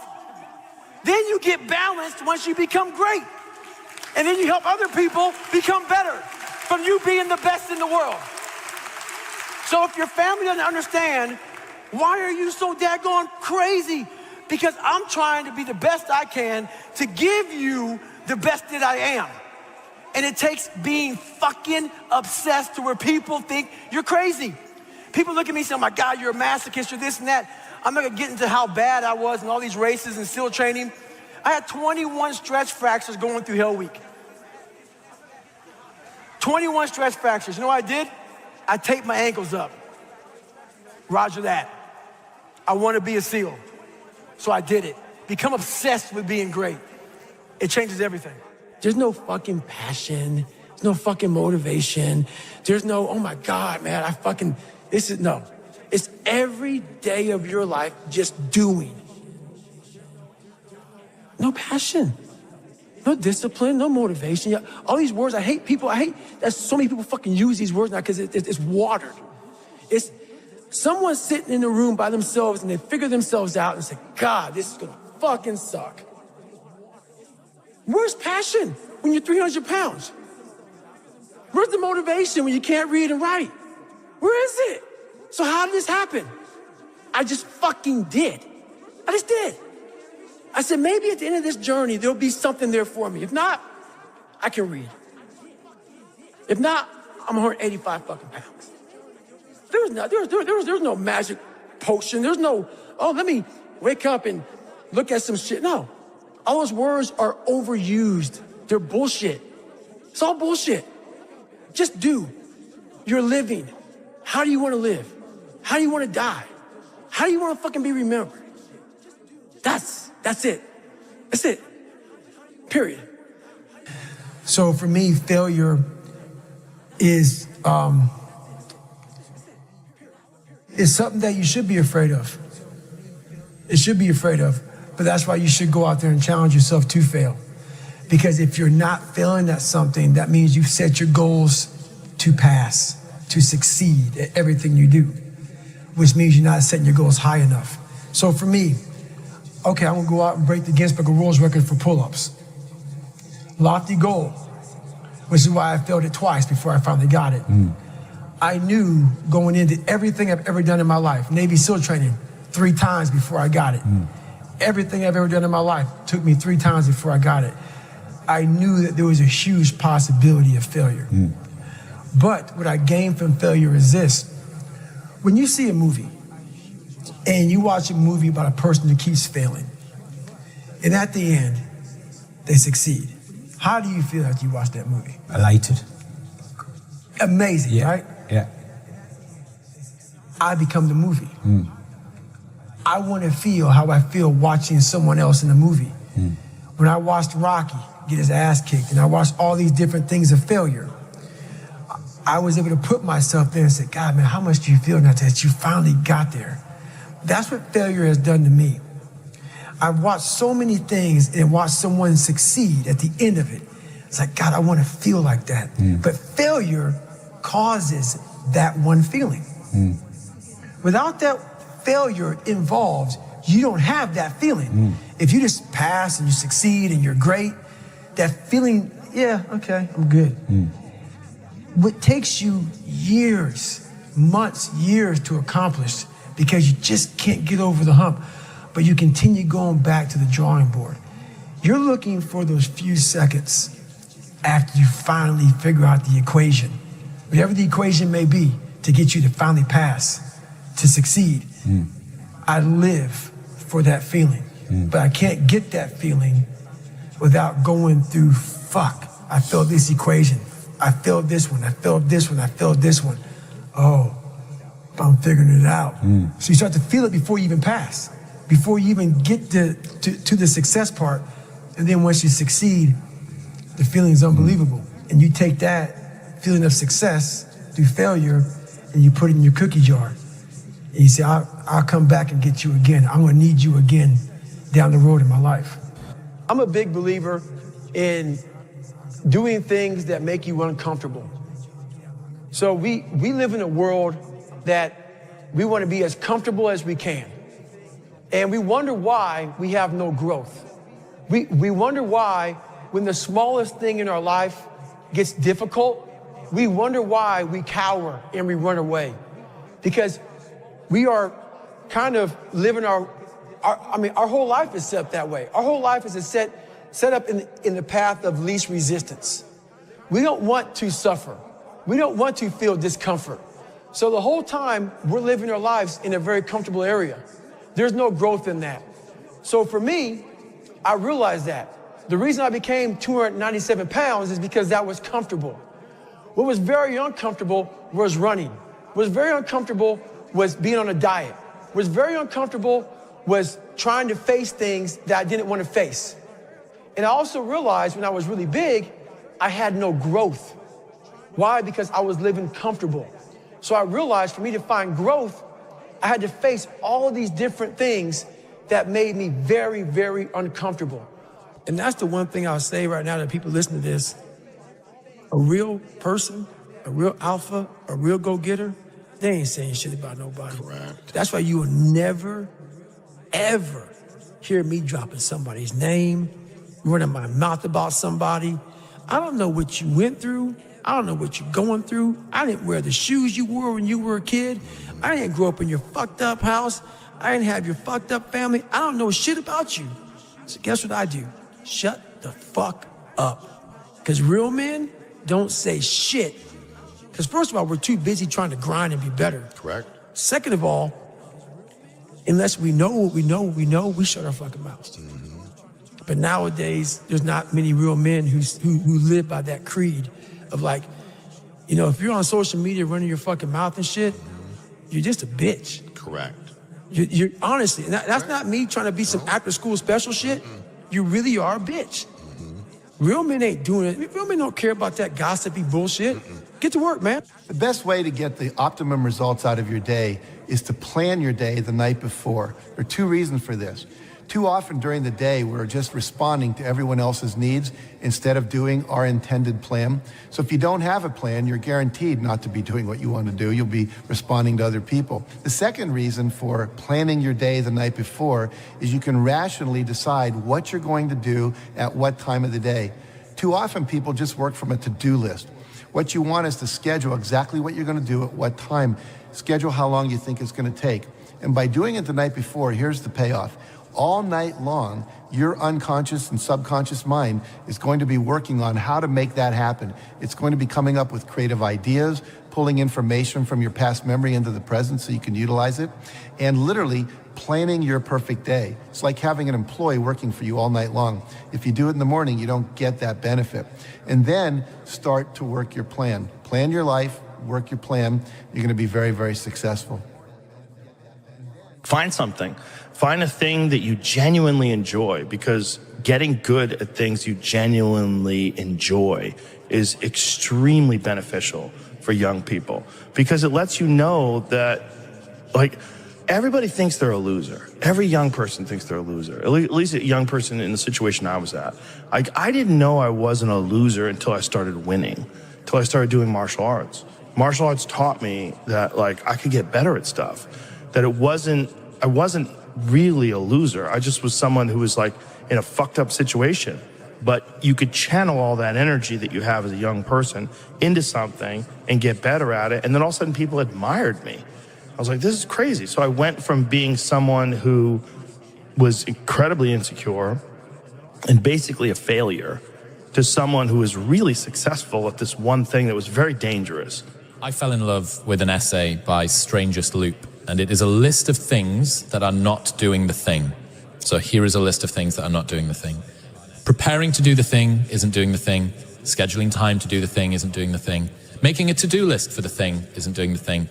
Telling people you're going to do the thing isn't doing the thing. Messaging friends who may or may not be doing the thing isn't doing the thing. Writing a banger tweet about how you're going to do the thing isn't doing the thing. Hating on yourself for not doing the thing isn't doing the thing. Hating on other people who have done the thing isn't doing the thing. Hating on the obstacles in the way of you doing the thing isn't doing the thing. Fantasizing about all of the adoration you'll receive once you do the thing isn't doing the thing. Reading about how to do the thing isn't doing the thing. Reading about how other people did the thing isn't doing the thing. Reading this essay isn't doing the thing.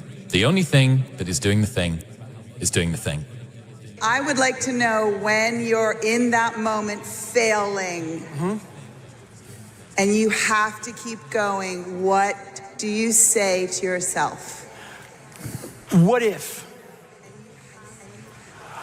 A lot of times I'll be in a 200-mile run or something like that, and I'm all jacked up. Body's broken, mind's broken, spirit's broken. I start to say, what if I can pull this off? When I first walked into the Navy SEAL recruiter's office, he looked at me and said, there's only been 35 African Americans in 70 years make it through. You know what I said to myself? What if I can be the 36th? It's the what if I can pull off a fucking miracle. What if I can become someone that no one thinks I can be? Job offers will come to you. Money will come to you if you have this kind of inner strength, this kind of inner power that I think is the ideal for young men today in the world. It's very confusing right now because everything is so fluid, and we're all supposed to think that there's no such thing as masculinity anymore, that it's toxic. But real masculinity, that real kind of strength that I'm talking about, is not toxic at all. It is not out there to hurt people. It's not out there to dominate, to be aggressive, to push people around. It's all about an inner strength, an inner confidence that you radiate outward. And that's a beautiful, beautiful thing. And I advocate making that your ideal and making that the kind of the radar that guides you through these very difficult times. Getting over failure and finding success begins with taking 100% responsibility for your life. You have to give up your excuses and victim stories. You have to drop all the reasons you can't succeed or haven't succeeded so far. I know it's a challenge, but if you want to get ahead, you have to take complete responsibility for everything you experience in your life. When we have setbacks, we get sidetracked with blame and excuses, and we give away the power of personal responsibility. You can change that. When something doesn't turn out, you can ask yourself, how did I create that situation? What did I say or not say? How did I get the other person to act that way? You may think you can't control other people's actions, and you're right. You can't. But we have a part in everything that happens. What if you hear that people have said something bad about you?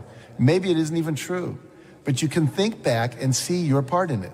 Maybe you've criticized them in the past without having all the information. Maybe they've heard you criticize others. Our actions affect people in ways we can never imagine. And finally, you want to ask yourself the real power question. What will I do differently next time to get the result I want? It's great to know what you did to contribute to your own difficulties, but it's pretty useless if you don't put that knowledge to work. Let it help you. Let it move you forward. After watching that film, I come to understand if I could work that hard every day, with being blessed with the physical tools that I have, what would my career be? And I made a promise to myself from that day that I was going to work that hard every single day so that when I do retire, I have no regrets. And that was the most important thing for me, is to leave no stone unturned, get better every single day. And if I lived that way, then over time, I'd have something that was beautiful. But that was my philosophy. It seems like a pretty simple one, but if you live your life to just get better every single day, and do that for 20 years, what do you have? Say is, when you grow up, you tend to get told that the world is the way it is, and your life is just to live your life inside the world, try not to bash into the walls too much, try to have a nice family life, have fun, save a little money. But life, that's a very limited life. Life can be much broader once you discover one simple fact, and that is everything around you that you call life was made up by people that were no smarter than you. And you can change it. You can influence it. You can build your own things that other people can use. And the minute that you understand that you can poke life and actually something will, if you push in, something will pop out the other side, that you can change it, you can mold it. That's maybe the most important thing, is to shake off this erroneous notion that life is there and you're just going to live in it, versus embrace it, change it, improve it, make your mark upon it. I think that's very important. And however you learn that, once you learn it, you'll want to change life and make it better, because it's kind of messed up in a lot of ways. Once you learn that, you'll never be the same again. That kind of big decision. And, I'd already talked to my wife about this, and she was very supportive and said, look, you can count me in 100%, whatever you want to do. It's true. She had married this kind of, fairly stable guy and a stable career path, and now he wanted to go do this crazy thing, but she was 100% supportive. So it really was a decision that I had to make for myself. And the framework I found, which made the decision incredibly easy, was what I called, which only a nerd would call, a regret minimization framework. So I wanted to project myself forward to age 80 and say, okay, now I'm looking back on my life. I want to have minimized the number of regrets I have. And I knew that when I was 80, I was not going to regret having tried this. I was not going to regret having trying to participate in this thing called the internet that I thought was going to be a really big deal. I knew that if I failed, I wouldn't regret that. But I knew the one thing I might regret is not ever having tried. And I knew that that would haunt me every day. And so when I thought about it that way, it was an incredibly easy decision. And I think that's a very good, it's if you can project yourself out to age 80 and sort of think, what will I think at that time? It gets you away from some of the daily pieces of confusion. I left this Wall Street firm in the middle of the year. When you do that, you walk away from your annual bonus. And that's the kind of thing that in the short term can confuse you. But if you think about the long term, then you can really make good life decisions that you won't regret later.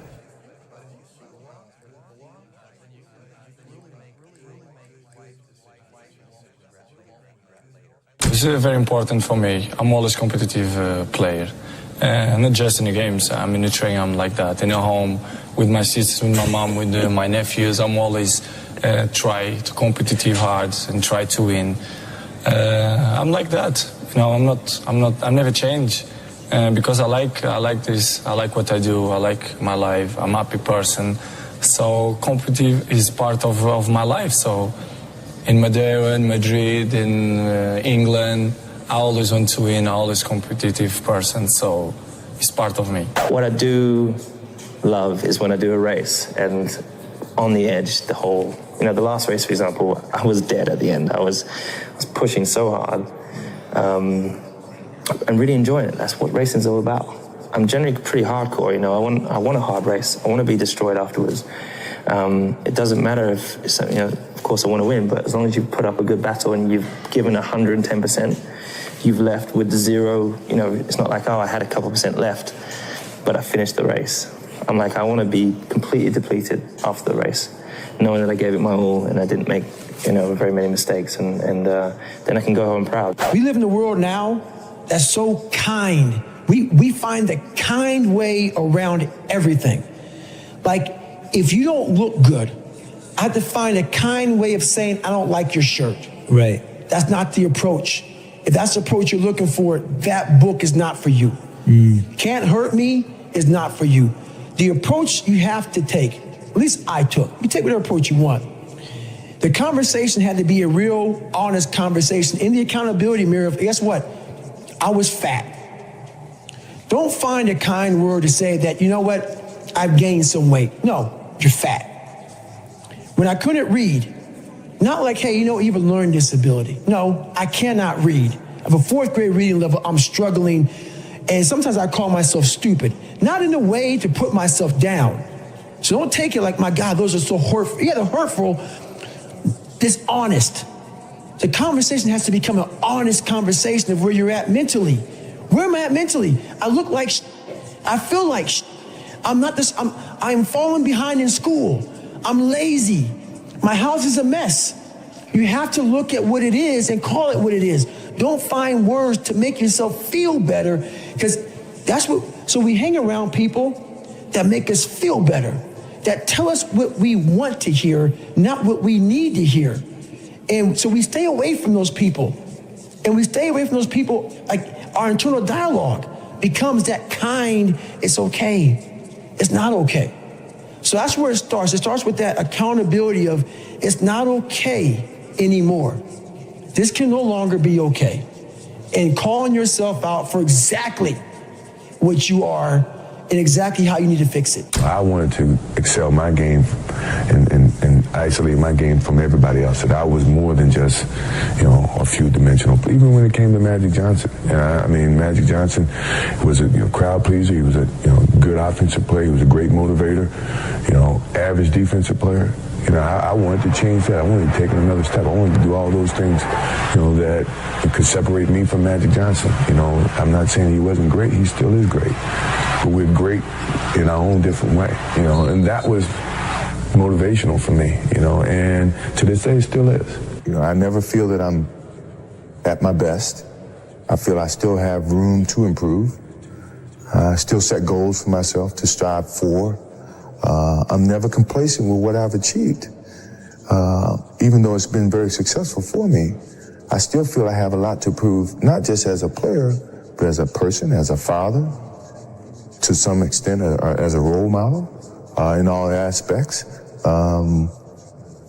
So I'm never really too complacent with myself or with what I've achieved.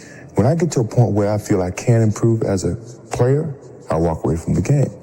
I still feel that I have a plateau that, I hadn't reached yet in terms of my skills or my expectations of myself. I'm always going to expect myself to do, certain things or surpass certain things.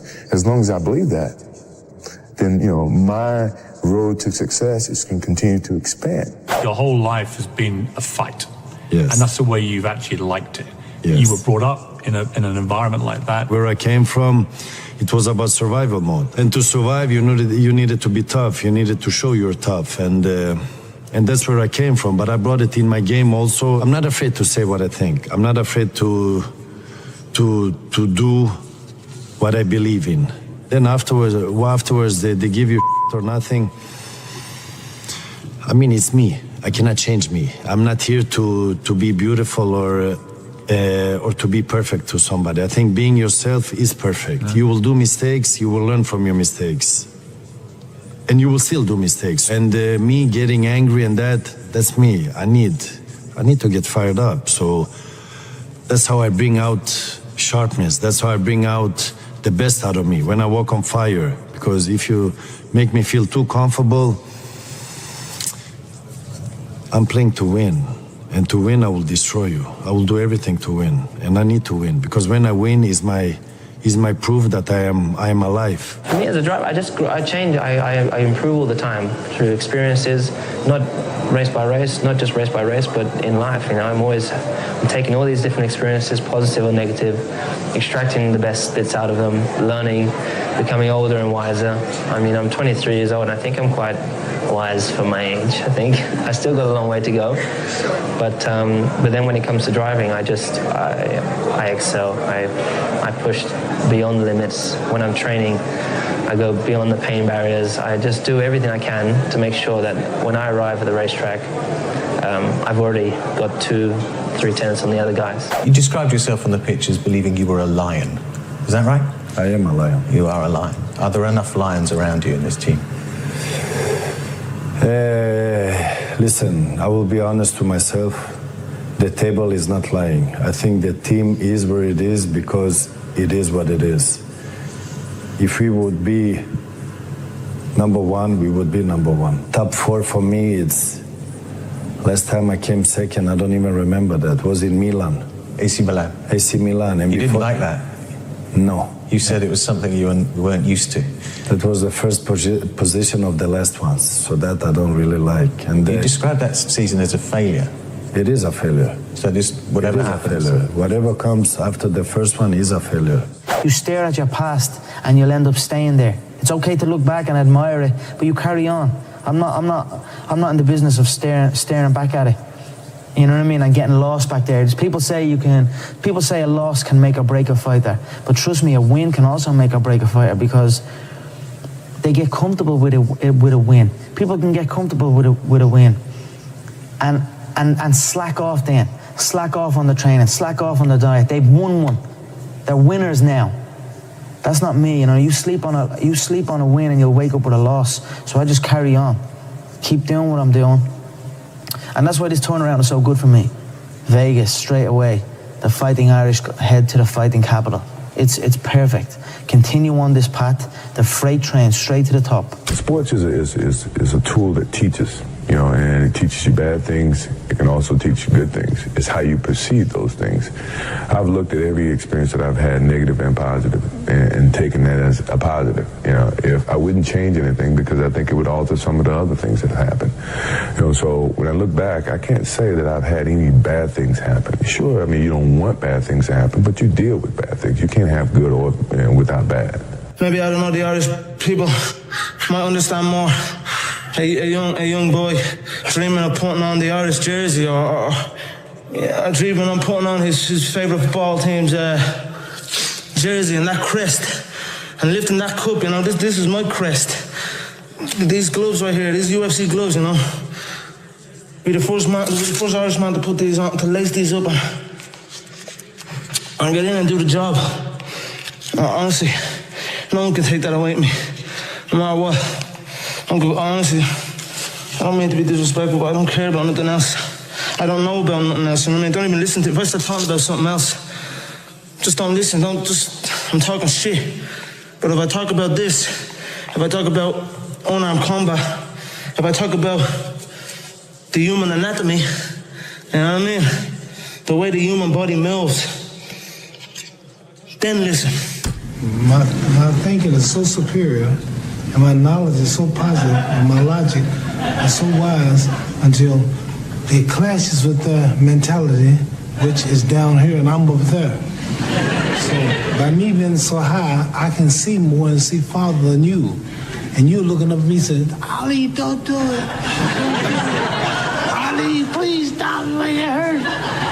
And you're on a job making 60, 70 pounds a week, or whoever this guy is. Never been out of the country, not known in his own neighborhood. Ali, don't do it. But I'm at such a high level until I don't think like you. I'm not like you. I know I say you, I mean the other person. But you know why they say that. I mean, it's for the best possible reasons, though. They fear and they are wary. It looks dangerous to them. That's but right. It's not really that dangerous to me. Have you ever met any of the people that bullied you? Yeah, many of them. I think I was more bullied by the media than people around me. Really? If I'm honest. But the ones who bullied you when you were young, you've met them since you were successful? I've seen them, but I haven't really talked to them because friends come and go. Because you have friends when you're young, but you will understand who your real friends is when money come in the picture. What do you feel, though, about those bullies? Do you feel I showed you, or do you feel anything? You know what? Everybody has a dream to become something. If we share the same dream, I don't have any hate for that person, because if we share the same dream, we believe in the same thing, and then I make it, you don't make it, and you treat me bad when you were young, I cannot dislike you. It's the same thing now on the field. If I fight with somebody, if I don't like somebody on the field, I cannot hate that person because we share the same dream. But is the best revenge success? In some moments, yes. Because like I describe my anger when I do things, let's say the media attack me. They call me, they say stupid things about me. They say things, because remember, I played when you didn't have digital platforms. So I could not react like the way we can react today, because you can do whatever, you just use digital platform, you get your saying. On my time, I had to wait. I had to wait until I see next time that person, and I would say it in his face, or I would catch him and I would do something there, and there was no limits there. Have you hit journalists? No, but I've been close by to have that anger to hit them. But I didn't come so far because I was always like, it will come back to me. You are pretty good about celebrating the victories along the way and celebrating yourself. I talk about it with my fiance every single day. I talked about it with her 2 hours today. I said, we are grinding so hard that we are losing the vantage point of what we have accomplished today. We got podcast, interview, flying, do this, do that. I'm like, stop. It's just me and you and this mom and pop thing that we're doing. Look at where this book is at right now. It's crazy. Look how many people we're touching. Shut up and just think for a second. Let's stop. Because all we did was talk about this and this. We got to keep, no, enjoy this for a second. We have to take time and realize what we've accomplished here. That's an evolution for you, man. Huge, but that's a very different David Goggins than even from a couple of years ago. Huge, because you have to, what is it all about? I'm going to keep on grinding. That's not what I'm saying. What I'm saying, though, is you have to respect what you've done.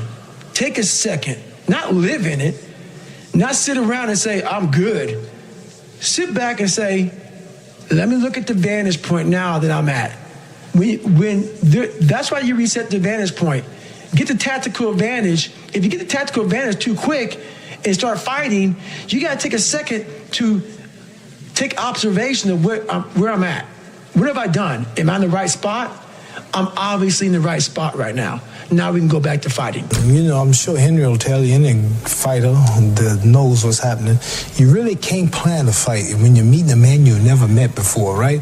You just have to get your tools ready. Here's a car stops on the highway. They call the AAA or whatever and say, my car's broke down. What it is, the lady, she don't know what's broke. Well, the man comes with all the tools, and he come equipped to handle whatever the problem is. An astronaut goes into space, and he pretends that something happens to the ship before he take off. He gets out and he works on it. He's not looking for something to happen, but it might happen. So I just had everything ready. Now, after the first round, being here with a top professional, a man so great, had so many knockouts, never been defeated, never been even scratched, I didn't know really how good he was. So I had to come in, actually a little nervous, and with everything ready. After one round of dancing, I found out that this would tire me out. So I would have to resort to ropes. I figured that out after the first round. So I said, I'm going to go to these ropes, and I'm going to let this man throw everything he can. Let him tire himself out. It might look like he's winning, and if he don't hurt me, I'm going to stay here. But if he should be as great as they say he is, if he hits as hard as they say he hit, when he hits you and breaks your arm, he knocked out Joe Frazier, I couldn't do it, knocked out Ken Norton. He was a big, bad giant before the fight, you remember. Now, you remember that, don't you? Yeah, I do. How bad he was? They don't say that now, but you remember he was a real bad cat the other day, right? Don't forget that. Now, after I found out he didn't have it, I stayed there. But if he had what I thought he had or what they said he had, I'd have kept running, hoping I wouldn't get tired. The first year was the first year I'm at McLaren. I've got the two-time world champion. He just won the championship in 2006. 2007, he's got number one in his car. I'm going to be number two because that's how it goes. And I remember sitting, testing, just studying. I've got to make sure that I somehow would have matched this guy. I believe in myself that I'm somewhere in me. There's the speed to keep up and beat this guy.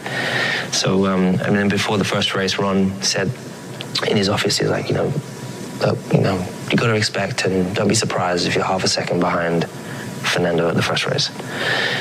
You don't know what that did to me inside. I was so... What did it do? I was like, it just boiled me inside because he obviously not undervalued me because he obviously gave me the role, but he was not expecting me to be able to answer to his special new guy.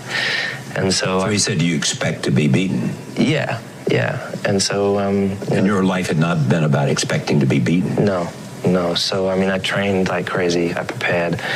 He did beat me in qualifying, and he did beat me in the first race. But I finished just behind him, third. And after that, I think I beat him in the next race. No, I didn't beat him. I think maybe the third race I beat him, and then I beat him in the championship at the end of the year, my rookie year. The only thing we can do is take one day at a time. You know, it's all we can do. No one is perfect. Every day we strive to be perfectionists, but no one is perfect. I make mistakes.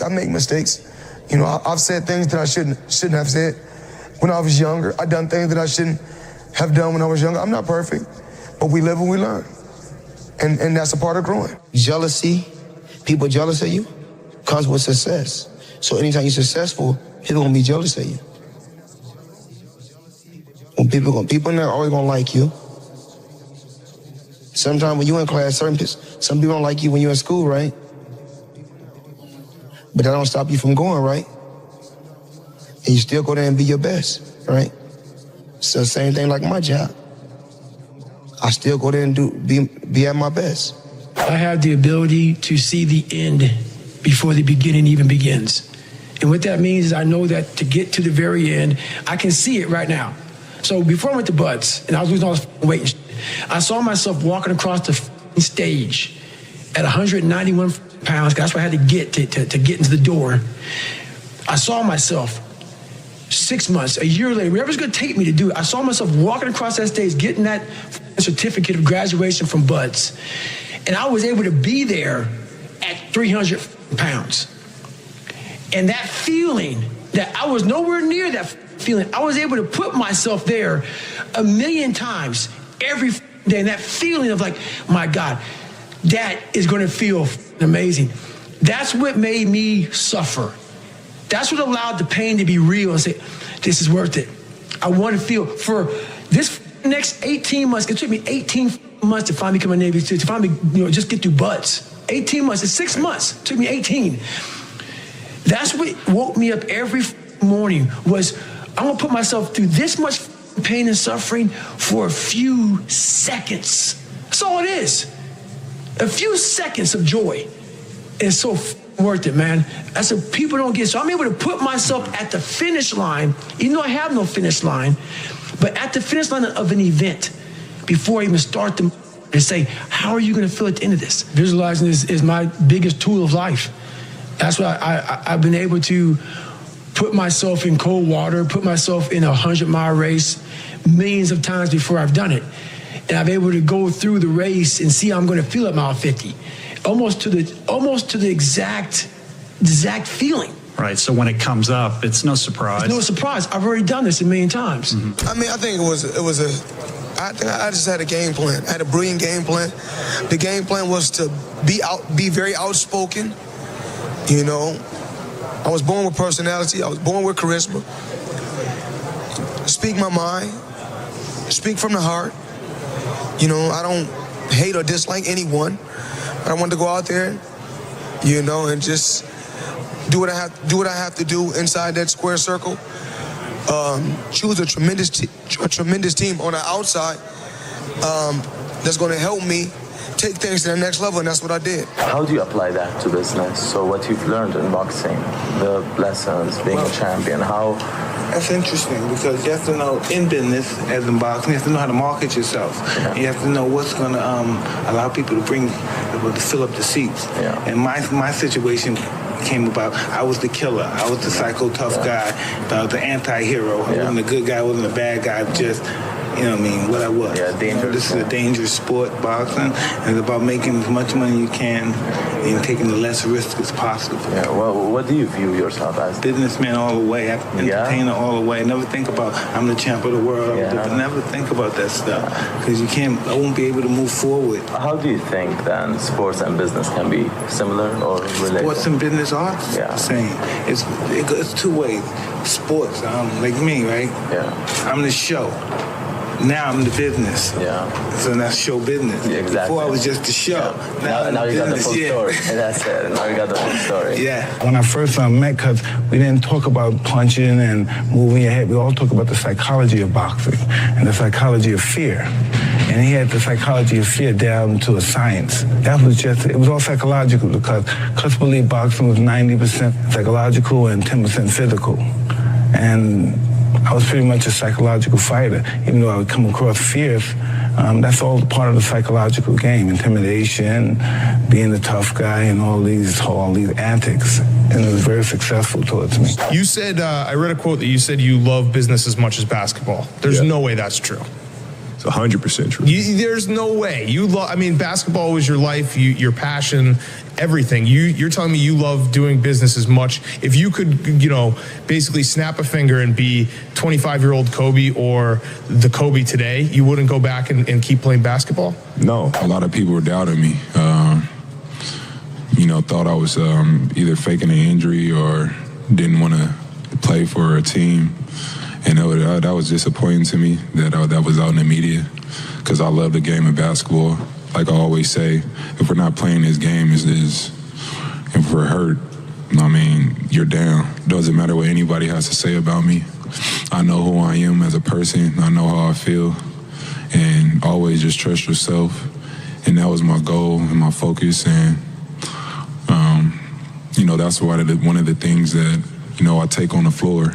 I don't care about what media has to say about me, or if they want me to score whatever, 30 points, because I did the game before. I'm going to come out and play the right way. I'm not trying to make headlines.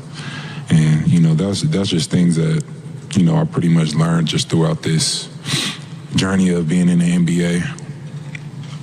So, that's how I've just keep growing up as a man, and that's why I say I just think about my past life and try to learn from situations and be wise and learn from others. All the good fighters are not fighting each other. It's a Dante Wilder. He's knocking out everybody, but he hadn't fought a rated guy. Yeah, he's a couple of guys he should fight before he fights Klitschko, or fought this other guy, the gentleman from Haiti. What's his name again? Esteban. He should fight some contenders. I'm not saying he's a bad fighter, he can't fight. It looks like he was going to win. Before the fight even started, this guy's going to win. That's not what boxing's all about. Boxing's about being pushed, about being challenged, about challenging yourself. Muhammad Ali, they talk about Rocky Marciano 49-0. Rocky Marciano got his ass kicked. He fought for that O. He fought the best fighter. They beat his ass. He came back. He didn't have the undefeated record by osmosis. He fought for it. These guys are not fighting for it, the undefeated records. If you lost a fight, look, Ali's the greatest fighter ever lived, and he lost. No one's going to ever be better than him. He's the greatest fighter ever lived, and he lost. So being undefeated doesn't mean anything if you don't push yourself and go through the test. Was it a hard decision, like I'm going pro, or did you just know? Because A-Rod obviously did the same thing, as a young kid, 17, 18, going to be a pro athlete. It was a tough decision. Ultimately, the key factor for me wasn't whether or not I was ready. It was the fact that if I wasn't ready, I was determined to figure out how to get ready. And ultimately, even if I was ready, I still need to improve anyway, right? So the work's not going to stop. And it was just a matter of, do you want to come to the league and learn from the best? And I'm doing the math in my head. I'm looking at Stockton, how many years he's playing, Drexler, how many years he's playing, MJ, how many years more he's playing, Hakeem. And these are players that I studied growing up. And the best way to learn from them is to have that jump off of the film, jump off of the page, and see it face to face. That's the best way to learn, because it was like a database. I had everything in my mind of what they could do, what they didn't like to do, where they did it, when they did it. Now, if I could see that up close, that is the greatest form of education that I could possibly receive. So that's when I was like, no, I'm going to go pro, because I've already done it. See, here's the thing. When I was playing, and teammates would say, "Oh, Kobe's not out on the road. What is he doing?" What is it about investment and entrepreneurship that sort of has bitten you? I never look at it as investments, believe it or not. I just look at it as partnerships, help changing the world, and just being part of something that's inspiring. My business people all the time, whenever they talk about money, you can ask them, I don't want to hear it. But if they bring an idea to me that I think is going to go to the next level, most of the time, if I follow my heart and everything else will fall in place. I've never, ever done a deal. Hey, we got this suit company. We throw some pinstripes in the suit. You give me 100,000. We sell 20 of them. I've never did a deal where it was always based on money. I've always did my business deals based on how I felt it was going to go in the future, how I felt it was going to help and inspire somebody. Investments not going to always go how you want them to go. Business plans not going to go how you want them to go. So you just have to regroup. You know, you can never. You say regroup. What does that mean? What does that look like? My theory and my thought process is to never focus on the problem, focus on the solution. I invested in this water company. It didn't go well. That money's gone.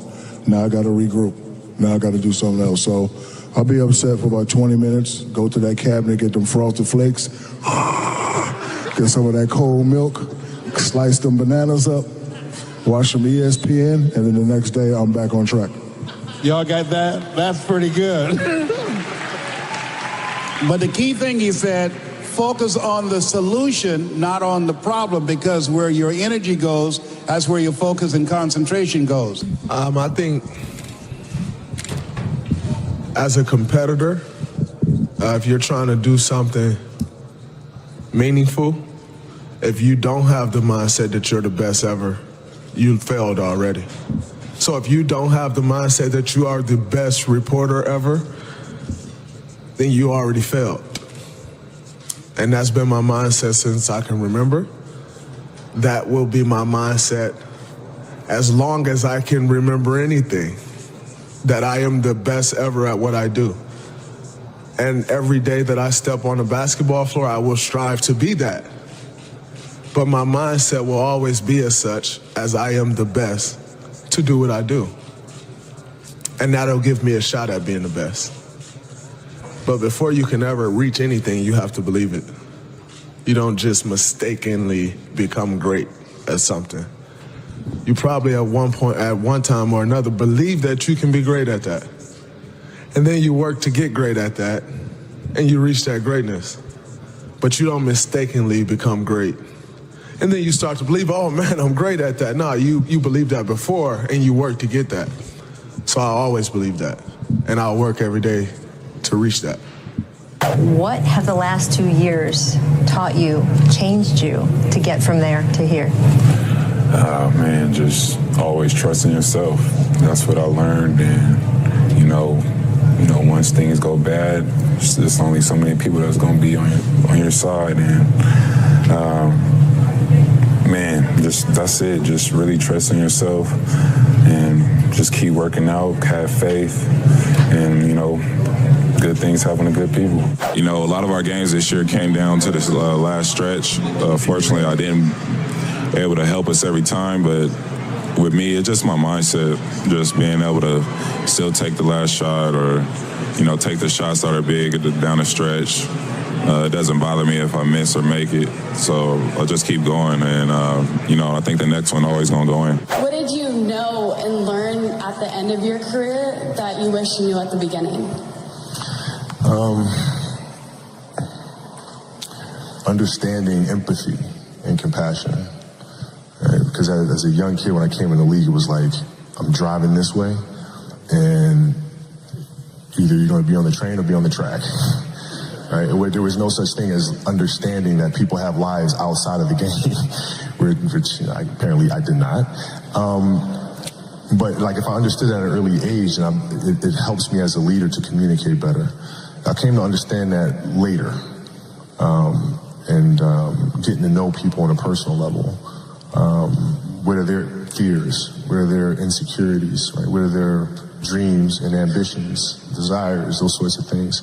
When you come to understand that about a person, then you can help them reach the best version of themselves. So I wish I'd known that earlier.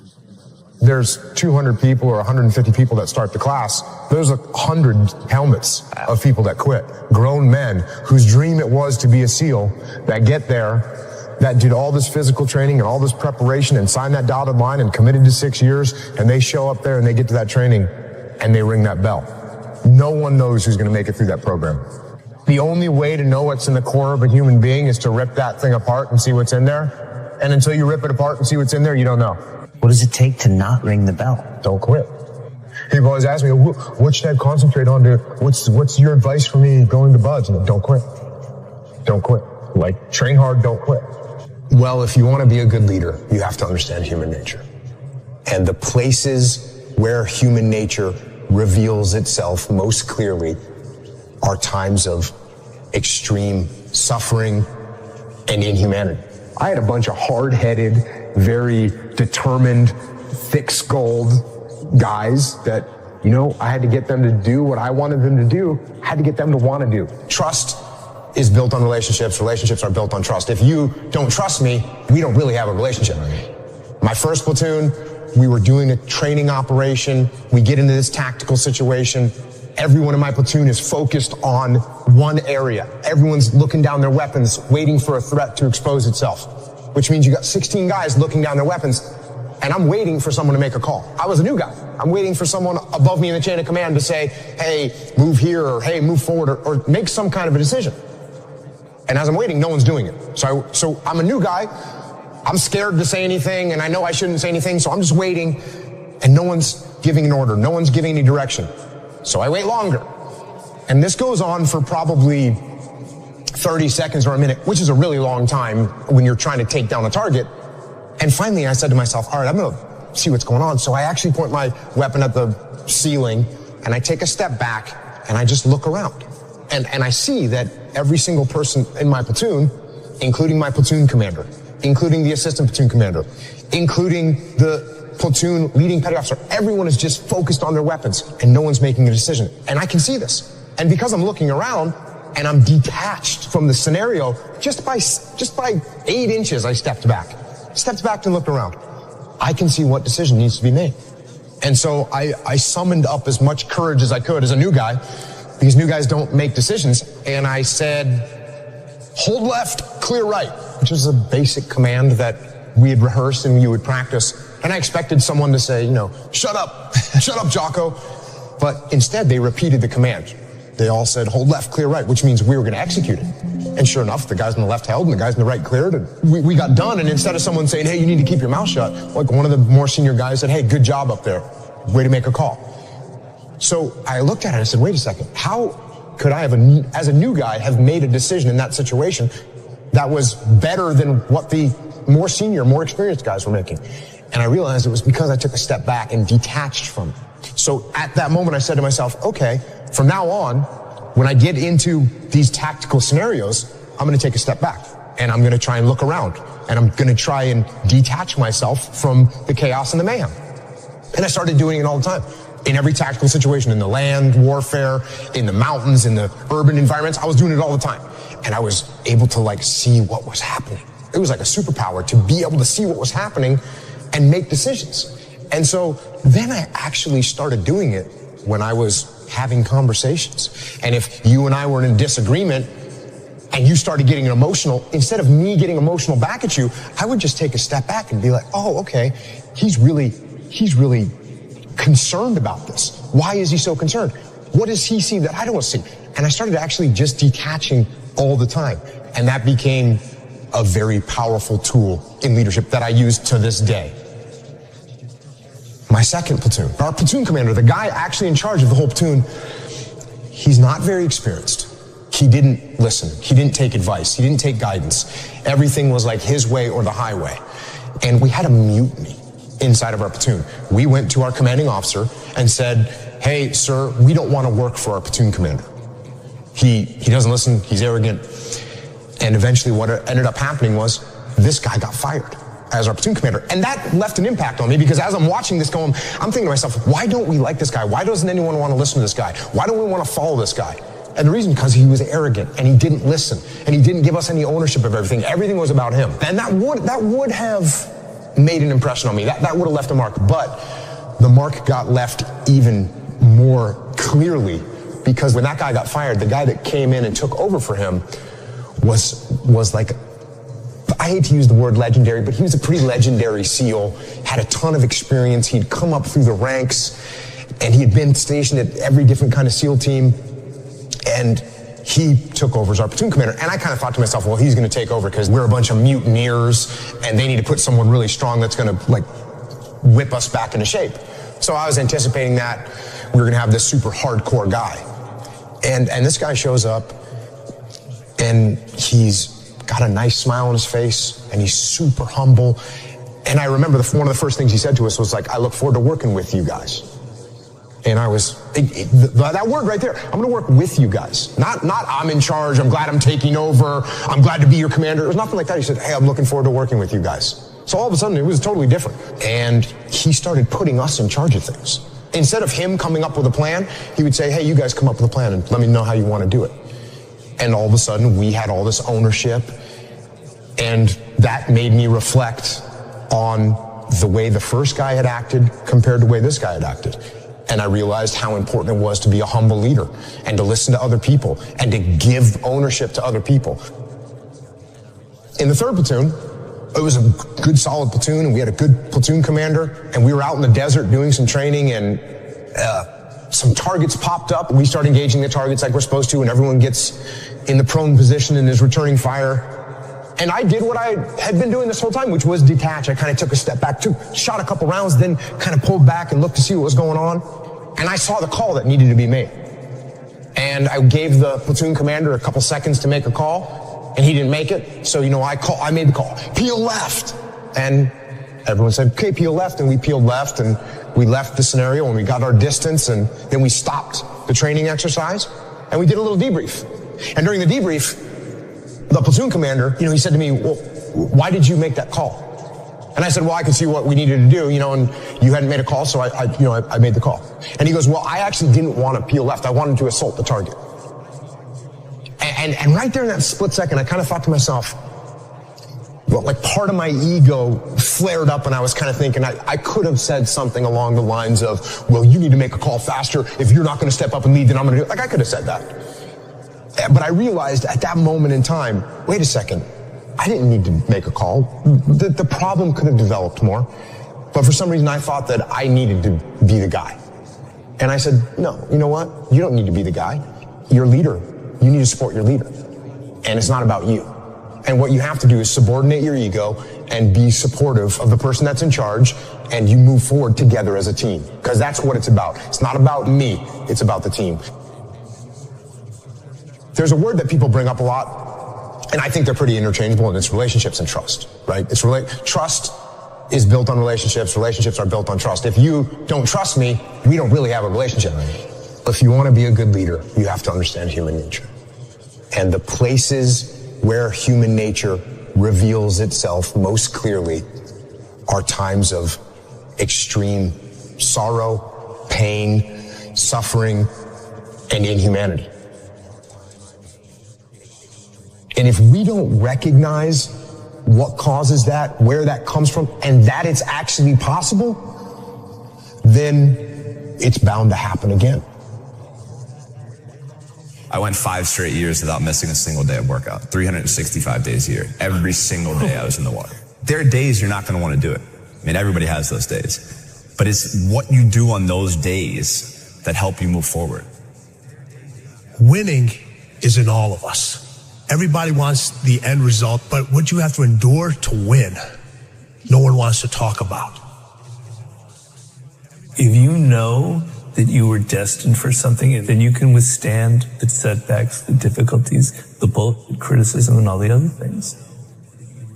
Everybody can compete when they're feeling good, happy, excited, but it's the best people who can overcome when they're tired, sore. Mental power that the greatest athletes have can push all the pain aside. The first time I had met Stephen Curry back in 2007, it was after his freshman year at Davidson, which was before he blew up. No one knew who Stephen Curry was after his freshman year. But I remember there was a few things really remarkable about him. But the most impressive thing was at the end of the first workout, he came over to me and Steph said, will you rebound for me? Because I don't leave the gym until I swish 5 free throws in a row. I mean, he was conditioning himself to be in that state. He was conditioning himself to do that, to not accept anything less. Mm-hmm. And, one of the reasons I think he'll go down in history as the best shooter we've ever seen is his ability just to move on to the next shot.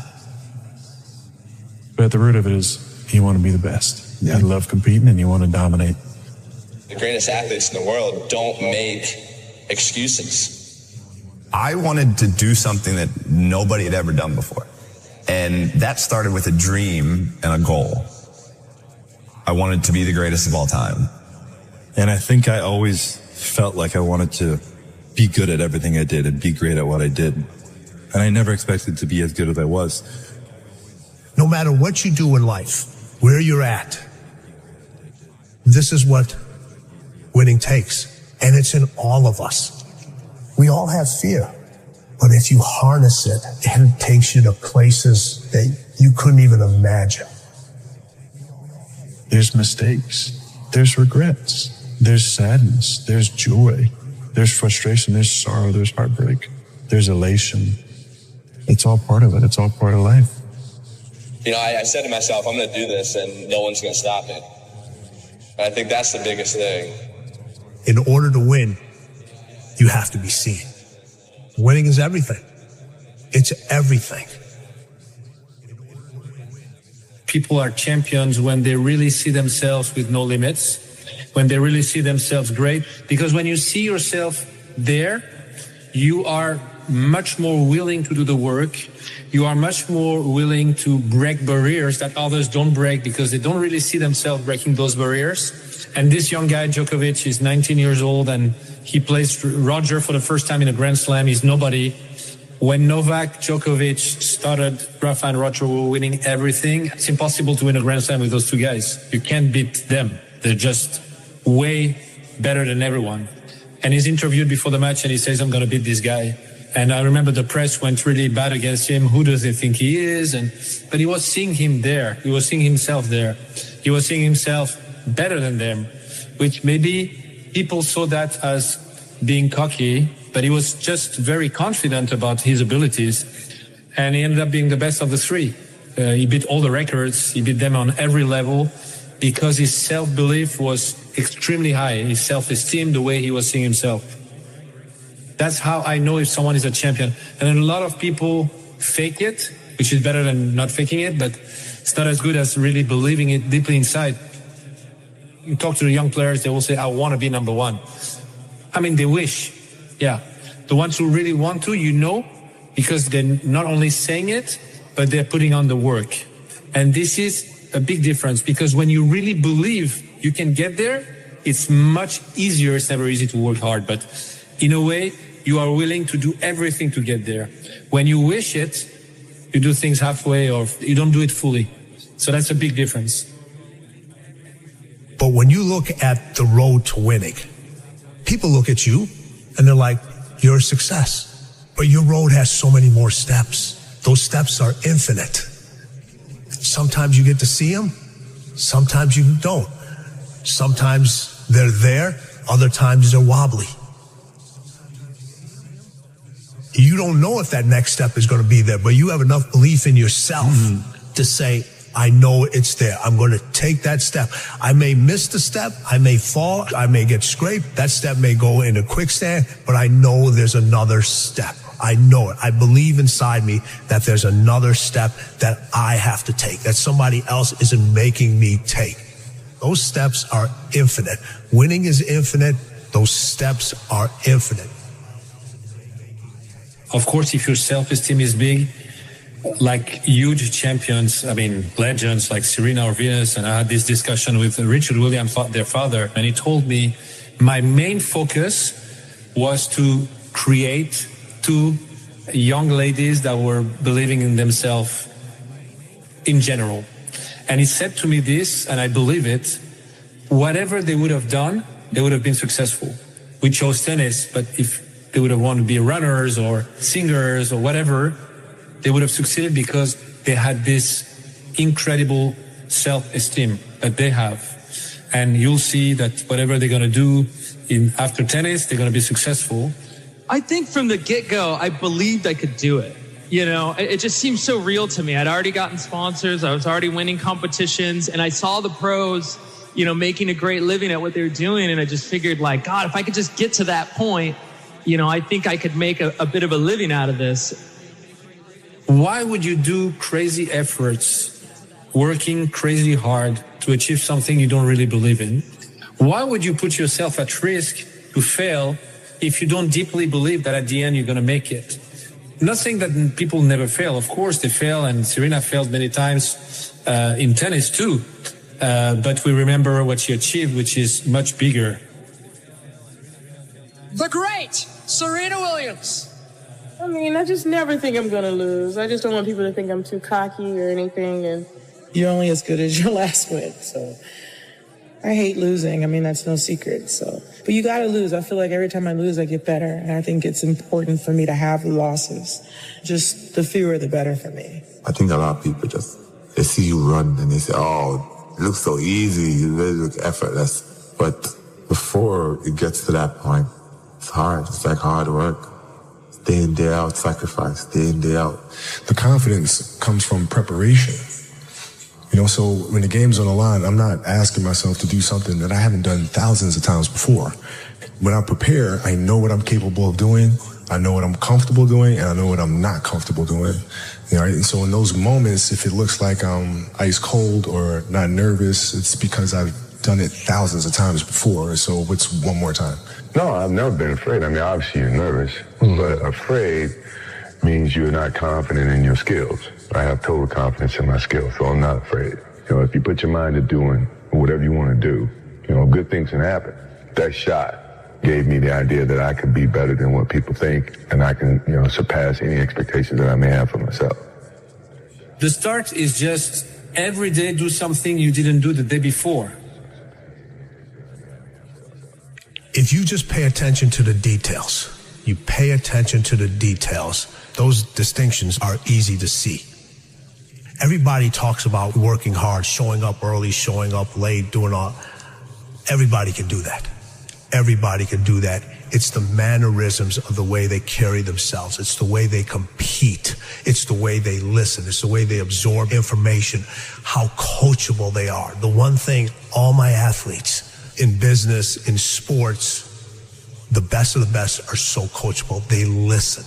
They listen. They absorb the information. They pay attention. They're there. Of course you want to win, but winning is not a goal. Winning is a result. The goal is, what do I focus on? I focus only on things that I can control. Winning, you cannot control everything, but there are a lot of things you can control. A lot of things happen. A lot of emotions come in. A lot of thoughts come in. You have to take them away, and the only way to take them away is to talk to yourself in a way that makes you better. But you also have to make efforts every day, and you do, to have those small victories and build yourself as a person that is able to achieve his dreams. By no means have I never made a mistake. I made lots of mistakes, both in and out of the pool, and I've been able to learn from every one of those mistakes, and I've been able to, help people not make the same mistakes that I've made. So keep going. You're doing the right thing. Sun don't stop for nobody, man. Sun don't stop. Sun gonna be up in the morning regardless. That sun is gonna be up in the morning regardless of how I feel and how depressed I am. The sun is gonna shine in the morning, and at nighttime the moon gonna be there, and you gonna look up. These days gonna keep going by. So do you let the days go by and look up, and you done wasted a year doing what? Or do you just pick it up? All right, well, gotta figure it out. Made some mistakes. Life goes on. Let me figure out life from this point. You want to become best. You want to become champion. And now you want to say like you tired? Who cares? You tired or not? Nobody cares about you. He was tired. He have personal problem, family. Nobody cares. We're all writing a book. What's your book look like? What does your fucking book look like? Like your life is a book. You got a bunch of chapters in your book, but when they close that book, how good was the book? How good was your book? What was the ending to your book? Yeah. What was really your work ethic like, and for how long did you stay disciplined? Well, I mean, every day. I mean, since 20 years. It was an everyday process, and trying to figure out strengths and weaknesses. For example, jumping ability. Now, my vertical was a 40, wasn't a 46 or a 45. My hands are big, but they're not massive. Right, so you got to figure out ways to strengthen them so your hands are strong enough to be able to palm a ball and do the things that you need to do. Quickness, I was quick, but not insanely quick. I was fast, but not ridiculously fast, right? So I had to rely on skill a lot more. I had to rely on angles a lot more. I had to study the game a lot more, and it just never changed. What I found is that winning doesn't happen on show day. It happens in those early mornings, painful workouts, long cardio sessions, and hungry nights. It happens in those moments of fear we all have when faced with a difficult goal, and then more so in what you make of that fear. It happens in every second of every day before you win. If you can take every opportunity you have to bring yourself closer to your goal, win every one of those opportunities, all while becoming more resilient in the process, how can you lose? That is an exciting opportunity. I became obsessed with being the baddest that God ever created. Am I that? I don't care. I believe it. And I was trying to tell him, once you become obsessed with something, obsessed, it's okay to be unbalanced for a while. It's okay. Don't be all this stuff people say, you got to be balanced. To be the best in the world at what you do. It's not about being a Navy SEAL, people. The best at what you do, you have to be unbalanced to find every bit of energy and strength that you have to pull it off. How bad do you want it? There's two options. To continue forward, pushing upward. And if you do, that dream is given birth, and forever you will live in the reality of it. If you stop, quit, throw in the towel, I promise you there's no distance you can travel far enough to find that dream again. For it is dead. And in its death, it's replaced by regret. What's the least amount of sleep you played a game on? No sleep. Is there a story where it's like, you know, no one knows about, where you went and played a game and it was so insane for whatever reasons? No sleep. You played a game with zero sleep. Zero sleep. Zero sleep. It's like, you know, kids, you know, Natalia had a certain, you know, health situation, what have you, and you're staying up all night, and then you got to go out and perform because fans don't know, you know, teammates don't know, nor do they care, nor should they, that you've been up all night. You got to perform. Like, I see a lot of players take vacations with other players that are close friends, and or just take vacations just to take vacations, or just hang out just to hang out. Like, I never did that. But why, it was a why choice. not though? Why didn't you do that? Well, because when I retire, I didn't want to have to say, I wish I would have done more. All week you was work hard. End of the week, if you don't tire it, this is good question. You have to worry about yourself. But this is Saturday.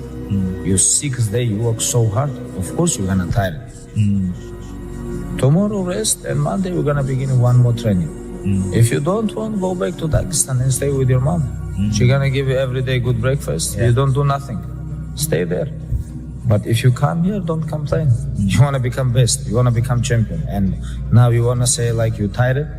Who cares? You tired or not? Nobody cares about you. He was tired. He had personal problem, family problem. Nobody cares. A lot of people live their entire lives not fulfilling their purpose. One time in my life, I felt that.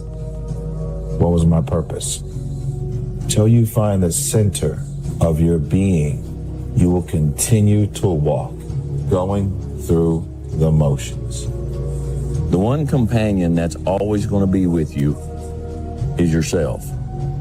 Yourself is what you have. And you need to encourage yourself. You need to look around, and you need to be able to say, look, I'm not stuck here unless I choose to stay here. If you don't have somebody who's going to do that, become that somebody. What's something difficult you're going through that people don't often see? I mean, my mind is a storm. I don't think most people would want to be me. They may think they would want to be me, but they don't. They don't know. They don't understand. There's 24 hours in the day where you're alone in this brain, and your brain is talking to you in all kind of ways, and it wants to control you and pull you in these different pockets. You got to tell your brain where you want to go and how you want to get there. If you can't control your own brain, it's over. Every day when you get out of bed, life's standing right there to kick you in the face, man. Life is going to throw all kinds of crazy shit at you, and you have to be ready for it, and you got to deal with it. You can't curl up into a ball. You can't run away from it. You can't hide. You have to take all this head on. great things happen and really bad things happen. And you got to take it all in stride. And you got to pick yourself up the next day, strap your shoes back on, and get out there and go to fucking war again. It's that mentality. It's the mentality, bring it on, motherfucker. I can take it. You can't break this shit. I'm stronger than you think I am. And everything you throw at me and all the hardships you throw at me, you might knock me down, but I get back up and I'll be stronger for it. It's that mentality that builds an iconic status that centuries from now people still talk about. Nobody cares. You know, at the end of the day, nobody cares. What we're going through, how your body feels, nobody cares. We gotta do our job. And we emphasize that to each other again today. You know, hey, I got your back, you got mine, nobody cares, man, we gotta go. Is it fair? No. Life is tough sometimes, and it's not fair. And it doesn't care sometimes. But you're gonna hold true to what you believe, and you're gonna hold true to who you are, and you're gonna be that person whether it's easier or it's not. I go to such places in my mind, and I study the darkness. There was no team. It was you. There was no weight loss program or mom and dad waking you up saying you can do it, you can be better, trying to build belief. You built belief when you had nothing. Rock bottom. I lived alone for so many years in this misery. I can take myself to such a level of real passion and purpose. I've trained 99% of my life alone. I did all of the work alone. I never ran from anything because I didn't have nobody to go to. I've always had that, where I'm going, home to get me. Ain't nobody there. You know what I'm saying? Like, so I've always been in a situation where I'm forced to deal with it myself. You always have to be the person who roots for you before everybody else does. And it's usually a single clap in the auditorium for a very long period of time. It is a slow clap. That's just you rooting for you. The path of the exceptional person is one of an exception, which means that you are not with other people. The superpower of learning to be alone and enjoying it. These times where you just think about things, just be alone and think about things are so rare these days. During those rare times is when you really get to understand what you actually believe or don't believe. It's a lonely journey. You're isolated. Those who used to keep pace with you will fall off. They'll see where their world ends and yours begins. Your ability to suffer, endure, outwork must be greater. You must be willing to extend yourself to the limit with no guarantee of success. Every day, you must ask yourself, did I do enough? There's a moment when every boy realizes no one's coming to save him. And that's when he becomes a man.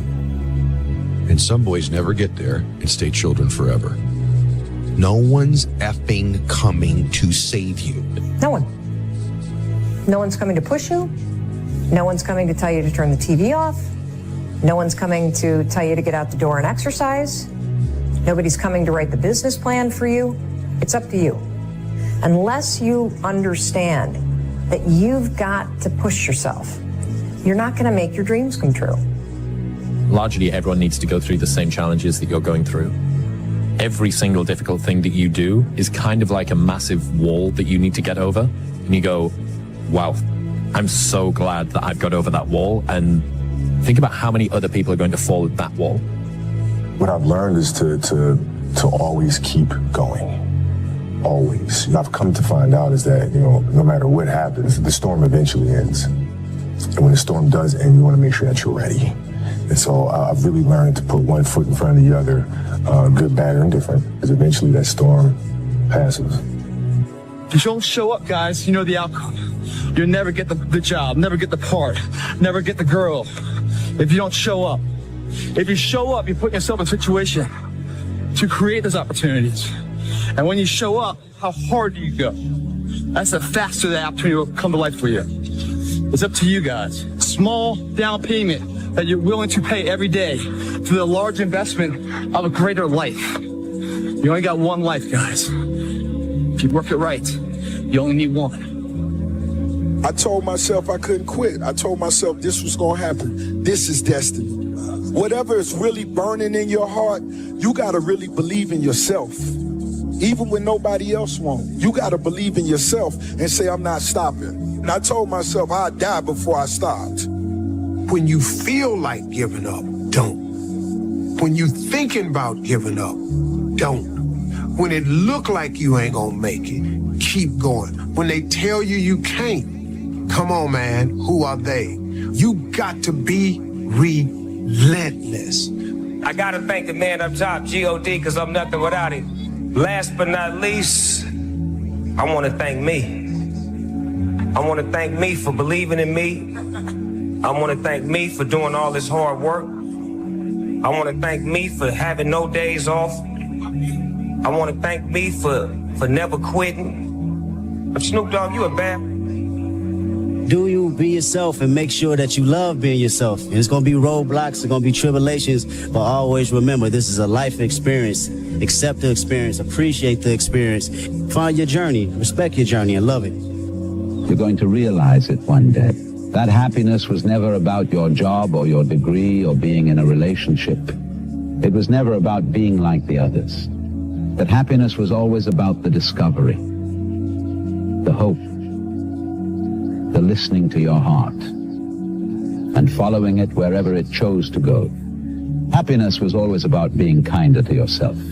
It was always about embracing the person you were becoming. One day you will understand that happiness was always about learning how to live with yourself, that your happiness was never in the hands of others. It was always about you. It was always about you.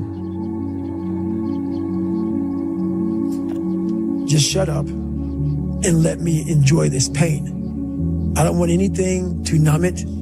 I don't want anything right now. Those times when you get up early and you work hard, those times when you stay up late and you work hard, those times when you don't feel like working, you're too tired, you don't want to push yourself, but you do it anyway. That is actually the dream. When they saw me in the gym in the pumping iron days, they said, why is it that you're working out so hard? 5 hours a day, 6 hours a day, and you have always a smile on your face. The others are working out just as hard as you do, and they look sour in the face. And I told people all the time, I said, because to me, I'm shooting for a goal. In front of me is the Mr. Universe title. So every rep that I do gets me closer to accomplishing that goal, to make this goal, this vision turn into reality. Every single set that I do, every repetition, every weight that I lift will get me a step closer to turn this goal into reality. So I couldn't wait to do another 500-pound squat. I couldn't wait to do another 500-pound bench press. I couldn't wait to do another 2,000 reps of sit-ups. I couldn't wait for the next exercise. But where do you go to? You wake up on a morning, it's cold, it's wet, it's dark, you've got no cartilage in your knee, you've got shitty shorts, whatever it is that's the issue today. I know every motherfucker ain't gonna do what I'm gonna do. I know there's a whole bunch of people with that right there. That fires me up. That makes me fucking happy, what you just said.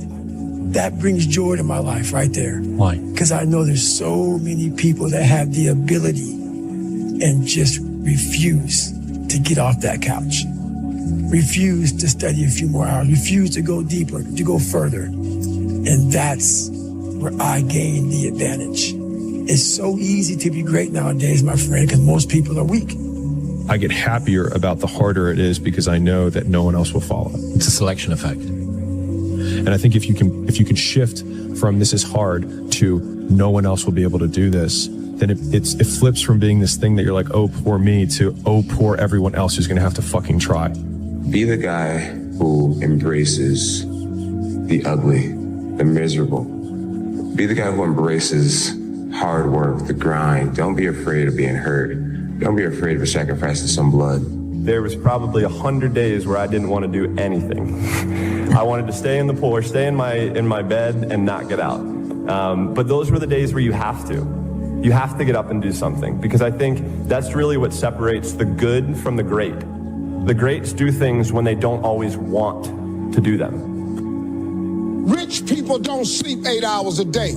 That's a third of your life. I had 130 days in game, just sitting, looking at a screen, playing one character in one game. If you think ordinary's cool, ain't no problem. But if you are sitting in this room and you have extraordinary aspirations, then you're going to have to do extra. Imagine if I could put this kind of focus into something in real life and just make that seem a little bit like a video game. Imagine the results I could get then. You have to decide if you are willing to do the things to put you in that category. You know, when you're kind of addicted to it, you can play at any time. You cannot be sleep 8 hours a day. You can't live in LA and wake up at 8 o'clock in the morning. It's 11 o'clock on the East Coast. The stock market been open 2 hours. They already making decisions about your life and your ass was asleep. And again, so I was just like, imagine if I could feel like that, but in real life, turn life into a video game. The Bible says, he who loves to sleep and the folding of hands, poverty will set upon you like a thief in the night. I have never met anybody who became incredibly successful in any area of their life until they had suffered and sweated and sacrificed and kept their focus and fought through tears and trials and tests. And if you have a dream and you commit to it, it will come to pass. A blade does not become strong. It does not become tempered until it's been through the fire. Until it's been through the fire. Nobody cares. You know, at the end of the day, nobody cares. What we're going through, how your body feels, nobody cares. We gotta do our job. If you can see it here, and you have the courage enough to speak it, it will happen. You cannot change your life unless you change something. If you always do what you always did, you'll always get what you always got. Your biggest enemy is you. My whole book is about you battling yourself. People don't understand it's you against you. The only person that gets in your way is you. Nobody else. It's you. Everybody thinks they're a loser. Every young person thinks they're a loser. At least a young person in the situation I was at. I didn't know I wasn't a loser until I started winning, until I started doing martial arts. Martial arts taught me that I could get better at stuff, that I wasn't really a loser. You will fail at some point in your life. Accept it. You will lose. You will embarrass yourself. You will suck at something. You can't wait for everything to be perfect to start living your life. Because that's what I've done. My whole life has been like that. Inside of me, it has been, as soon as it's all lined up, I'm going to show you myself. As soon as I've got it all looking the way I want, I'm going to show up for you. I'm never going to get to that where everything's okay, where everything looks a certain way. And in the meantime, I'm burning the best time I do have available. I'm burning that candle up. I'm burning this candle down, and I'm saying as soon as it gets bright enough or warm enough in here, I'm going to show up. But the candle's getting smaller. It's more socially acceptable to be our own biggest critic than it is to be our own biggest cheerleader. 10 years before I've heard it put into words, if you can be in a bad mood for no reason, you can be in a good mood for no reason. There's a quote that I've fallen in love with. The magic you are looking for is in the work you're avoiding. The magic you are looking for is in the work you're avoiding. When I wake up every day, there's only one voice I have to listen to. It doesn't matter whether I achieve all of my goals or I don't achieve all of the goals. In 3 generations, I'll be forgotten, and the only people who were naysaying against me will also be dead. And so then it's like, just do it for me. When it feels scary to jump, that is exactly when you jump. Otherwise, you end up staying in the same place your whole life. And that I can't do.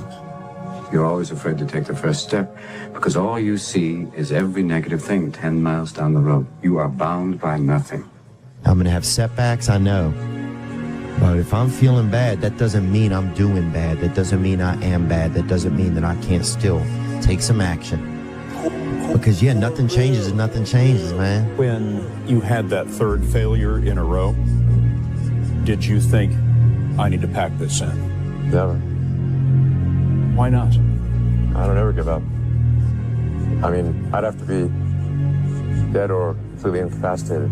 The fear is never reaching your potential. That's it. That always falling short, always quitting before you're done, always procrastinating, always not doing the right thing. And then one day you're an old man. Yep. And you look back and go, God, I could have been great. Yep. I could have been great. Take yourself out your comfort zone. Do not live in your bubble. If you stay in your comfort zone, that's where you will fail. The unfulfilled potential is the story of most people's lives. It is.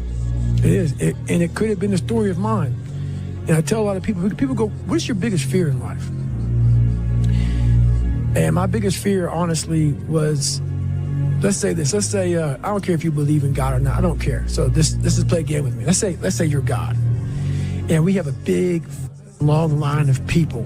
And I made it to heaven. I'm 75 years old. I'm 300 pounds. I made it to heaven. I worked for Ecolab my entire life, spraying for cockroaches. That's what I did. But I'm dead. I'm in heaven now. And you're judging us all now. So we're in line. We're all sitting there in line. You have Adam Brown. He has a big board up, and you're talking to Adam Brown about his life. And you rip it down, and I'm next in line. David Goggins. I see my name. I see all this. And God goes, hey, you say, read this, man. And I'm reading this list, and I'm seeing 182 pounds, Navy SEAL, Ranger School, motivational speaker, changing lives. Okay, man, pull-up record, all this shit. And I'm like, that's not me, man. And God looks at me and says, that's who you were supposed to be. To get something you never had, you have to do something you never did. Les Brown's a motivational speaker. He made an analogy about this. He says, imagine you're on your deathbed, and standing around your deathbed are the ghosts representing your unfulfilled potential. The ghost of the ideas you never acted on. The ghost of the talents you didn't use. And they're standing around your bed, angry, disappointed, and upset. They say, we came to you because you could have brought us to life, they say. And now we have to go to the grave together. So I ask you today, how many ghosts are going to be around your bed when your time comes? You see that look right there? Don't ever let a man see you like that. Because you give him the power over you. If you got to take an L, you take it with your head up, chest out, like a man. Make the hard decisions, make the sacrifices, make the unpopular decisions, and become comfortable in your own skin. And if you are not a person that you are comfortable being alone with, that is the one person in this universe that you have full power, full right, full responsibility to change.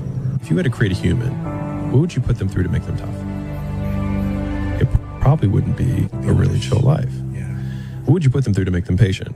Well, you probably wouldn't give them things immediately. And so it's like we want these traits, but each of the traits has a price tag attached to it. And it's just like, do you want to pay the price tag to get the thing? And so I think if people reframe the period of life that they're going through as the price that they're paying out of their wallet, but the wallet is their time, it's the seconds of life that they're trading for it, then I think more people would be willing to make the trade. Because at least when I look at myself, like when I'm 80 something years old and I'm looking back on my life, I want to have these traits. But in order to have those traits, I know I have to go through these things. And I think for me, that's given me a lot of comfort in hard times. You love this game. I mean, love it with your whole heart.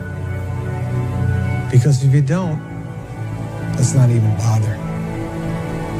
Let's not open that door. They're just going to slam it right in our face. I love this game. I live this game. And there's 1,000 other guys waiting in the wings who are obsessed with this game. Obsession's going to be talent every time. You got all the talent in the world, but are you obsessed? Is it all you ever think about? Let's face it, it's you against you out there. When you walk on that court, you have to think, I am the best guy out there. Whatever you do, you've got to be a little bit gone to it. You're not all there. You've got to be almost insane to your craft. Not a lot of people can understand that. That's why I don't know about nothing else. I do not pay attention to nothing else. There was games of football on yesterday, there was rugby, there was this, there was that. And like normal society is like, let's talk about this and let's engage in this. And I can't do it. I just don't, people are talking to me and in my head I'm counting something. I'm counting up a number or I'm knee deep in a sequence on the mat or on the feet. That's my life, sequences and numbers, nothing else. I cannot pay attention to nothing else. The fear is never reaching your potential. That's it. That always falling short, always quitting before you're done, always procrastinating, always not doing the right thing. And then one day you're an old man. Yep. And you look back and go, God, I could have been great. And my personal question to you is, why not you? You've got the brains. You can make decisions. You can study the plan. You can change your life. You can grow immensely in the next few years. You can make your dreams come true. You can build a financial wall around your family nothing can get through. You can become healthy. You can become powerful. Why not you? People don't see that. People will never understand that to be success. You know, all they think about, well, you batted 202, you know, and you struck out a certain number of times. Yeah, okay. You know, but the effort was there, and the learning curve and the passion was there that has transcended not just to me, but to other people who are afraid to do things because they're worried about the perception that may come from other places. To me, that's more gratifying than anything, you know. So that's the things that my father and my mother instilled in me. Take a negative and turn it into a positive. Don't be afraid to fail. When you grow up, you tend to get told that the world is the way it is, and your life is just to live your life inside the world, try not to bash into the walls too much, try to have a nice family life, have fun, save a little money. But life, that's a very limited life. Life can be much broader once you discover one simple fact, and that is everything around you that you call life was made up by people that were no smarter than you. And you can change it. When this goes online or whatever it is, it really matters, and it like really doesn't matter. What matters is, you know, the people who are sparked by it and the people who are like offended by it. It doesn't fucking matter. Fuck you, you know, like, because it's about motivating the doers. We're not on this stage just because of talent or ability. We're up here because of 4 a.m. We're up here because of 2-a-days or 5-a-days. We're up here because we had a dream and let nothing stand in our way. If anything tried to bring us down, we used it to make us strong. We were never satisfied, never finished, will never be retired. My high school English teacher, Mr. Fisk, he had this beautiful quote, and it read, "Rest at the end, not in the middle." And I took that to heart. I believe there's time for resting at the end, but for me, that time is not now. To have a dream, sacrifice for it, and never ever rest in the middle. Be the guy who embraces the ugly, the miserable. Be the guy who embraces hard work, the grind. Don't be afraid of being hurt. Don't be afraid of sacrificing some blood. You want to be great? You want to be the baddest motherfucker ever at what you do? You could be misunderstood by everybody because you're going to be so fucking obsessed and so driven to get there. That's what it takes. When people don't understand you anymore, you've arrived. If you haven't gotten what you want, then you're not worthy of it, period. Now you can admit that you suck and improve. Better to know you're bad for a season than pretend you're good for a lifetime. You're not making as much money as you want because you're not as good as you think you are. You're crazy until you're successful, then you're a genius. I think for a lot of people, when you're grinding as a small channel, people think you're too obsessed. You're a weirdo. Stop only making videos. Like, get a life. Be realistic. People will convince you you're out of your mind for wanting to do this. But then once you're successful, they're like, yo, your drive, your tenacity was great. But it's like, yeah, well, where was that back then? You know what I mean? I didn't get that when I was a small channel. It's only delusional until it works. So is it really delusional? Once the world see it, there's nothing delusional about it. Now, your delusion becomes, oh, he was a fucking genius. I tell you, the harder and harder you work in here, the harder and harder it becomes to accept failure out there. Second place isn't an option anymore, guys. The more you give in here, the more you get out there. Why would you not want to give it at all? What else are you gonna do? You come here and kill it right now? Or stay home on the couch? Watching the LivePodcast survive. What else would you be doing right now? Taking the time off? Or taking the time to get ahead. If it doesn't seem so easy to you, it's because you don't believe in yourself. You believe in yourself, you want to be in here killing it. Because it's giving you that much more of a chance because you believe you can become that. Because they don't believe they can ever get there. So therefore, why take the precautionary steps to sharpen and hone the arsenal to really go to battle? Because they don't even want to go to battle because they know they're going to lose. How do you want to look in the mirror? Every single morning, do you want a positive reinforcement or do you want a negative one about you? How do you want people to see you? A lot of times I'll be in a 200-mile run or something like that, and I'm all jacked up. Body's broken, mind's broken, spirit's broken. I'm starting to say, what if I can pull this off? It's the what if I can pull off a fucking miracle. What if I can become someone that no one thinks I can be? And just me talking about that, I have the hair going up on my arms because it makes me just like, what if? Nobody can charge you for passion. Nobody can tell you what passion looks like because nobody can dictate. Effort is 100% in the mind. No coach, no player, nobody else can make you run to the ball. Nobody else can make you finish a tackle. Nobody else can do it. That's why it's some battles. Blocking, tackling, until they get tired because you don't know what tired feels like. Let's face it, it's you against you out there. When you walk on that court, you have to think, I am the best guy out there. But here's the fact. All of you have extraordinary capabilities. All of you. You have to decide if you are willing to do the things to put you in that category. Don't put on the show. Freaking win the game. Don't put on the show. You win the game. Don't put on the show. You win the game. Don't put on the show. You freaking win the game. You don't put on the show. You win. Don't let him give you your hand. Don't let him take this from you. You go in there and you kick his ass, you hear me? You stop being you. You let people stick a finger in your face and tell you you're no good. And when things got hard, you started looking for something to blame, like a big shadow.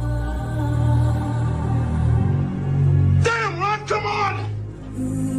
What's the matter with you? Mark. There is no tomorrow.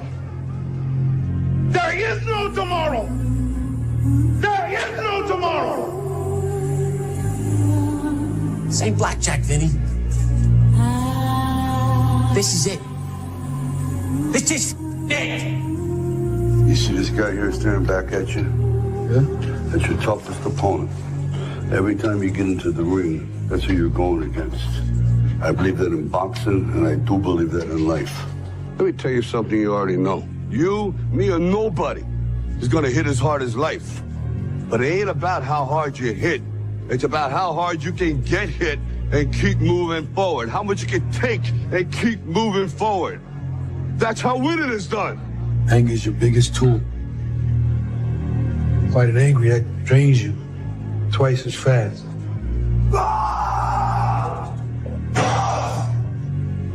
Yeah, the guy in the ring is your enemy, but make his mistakes be his destruction. Now go out there and show me how you do things. Show me how you live. Show me how you fight. Because I want to be great. And you're not. I want to be one of the greats. You love this game. I mean, love it with your whole heart. Because if you don't, let's not even bother. Let's not open that door. They're just going to slam it right in our face. I love this game. I live this game. And there's 1,000 other guys waiting in the wings who are obsessed with this game. Obsession's going to be talent every time. You got all the talent in the world, but are you obsessed? Is it all you ever think about? I want you to understand the difference between a risk and a gamble. This, what we do here, this is calculated, okay? We weigh the odds, we make a choice. You see that man right there? Do you remember him?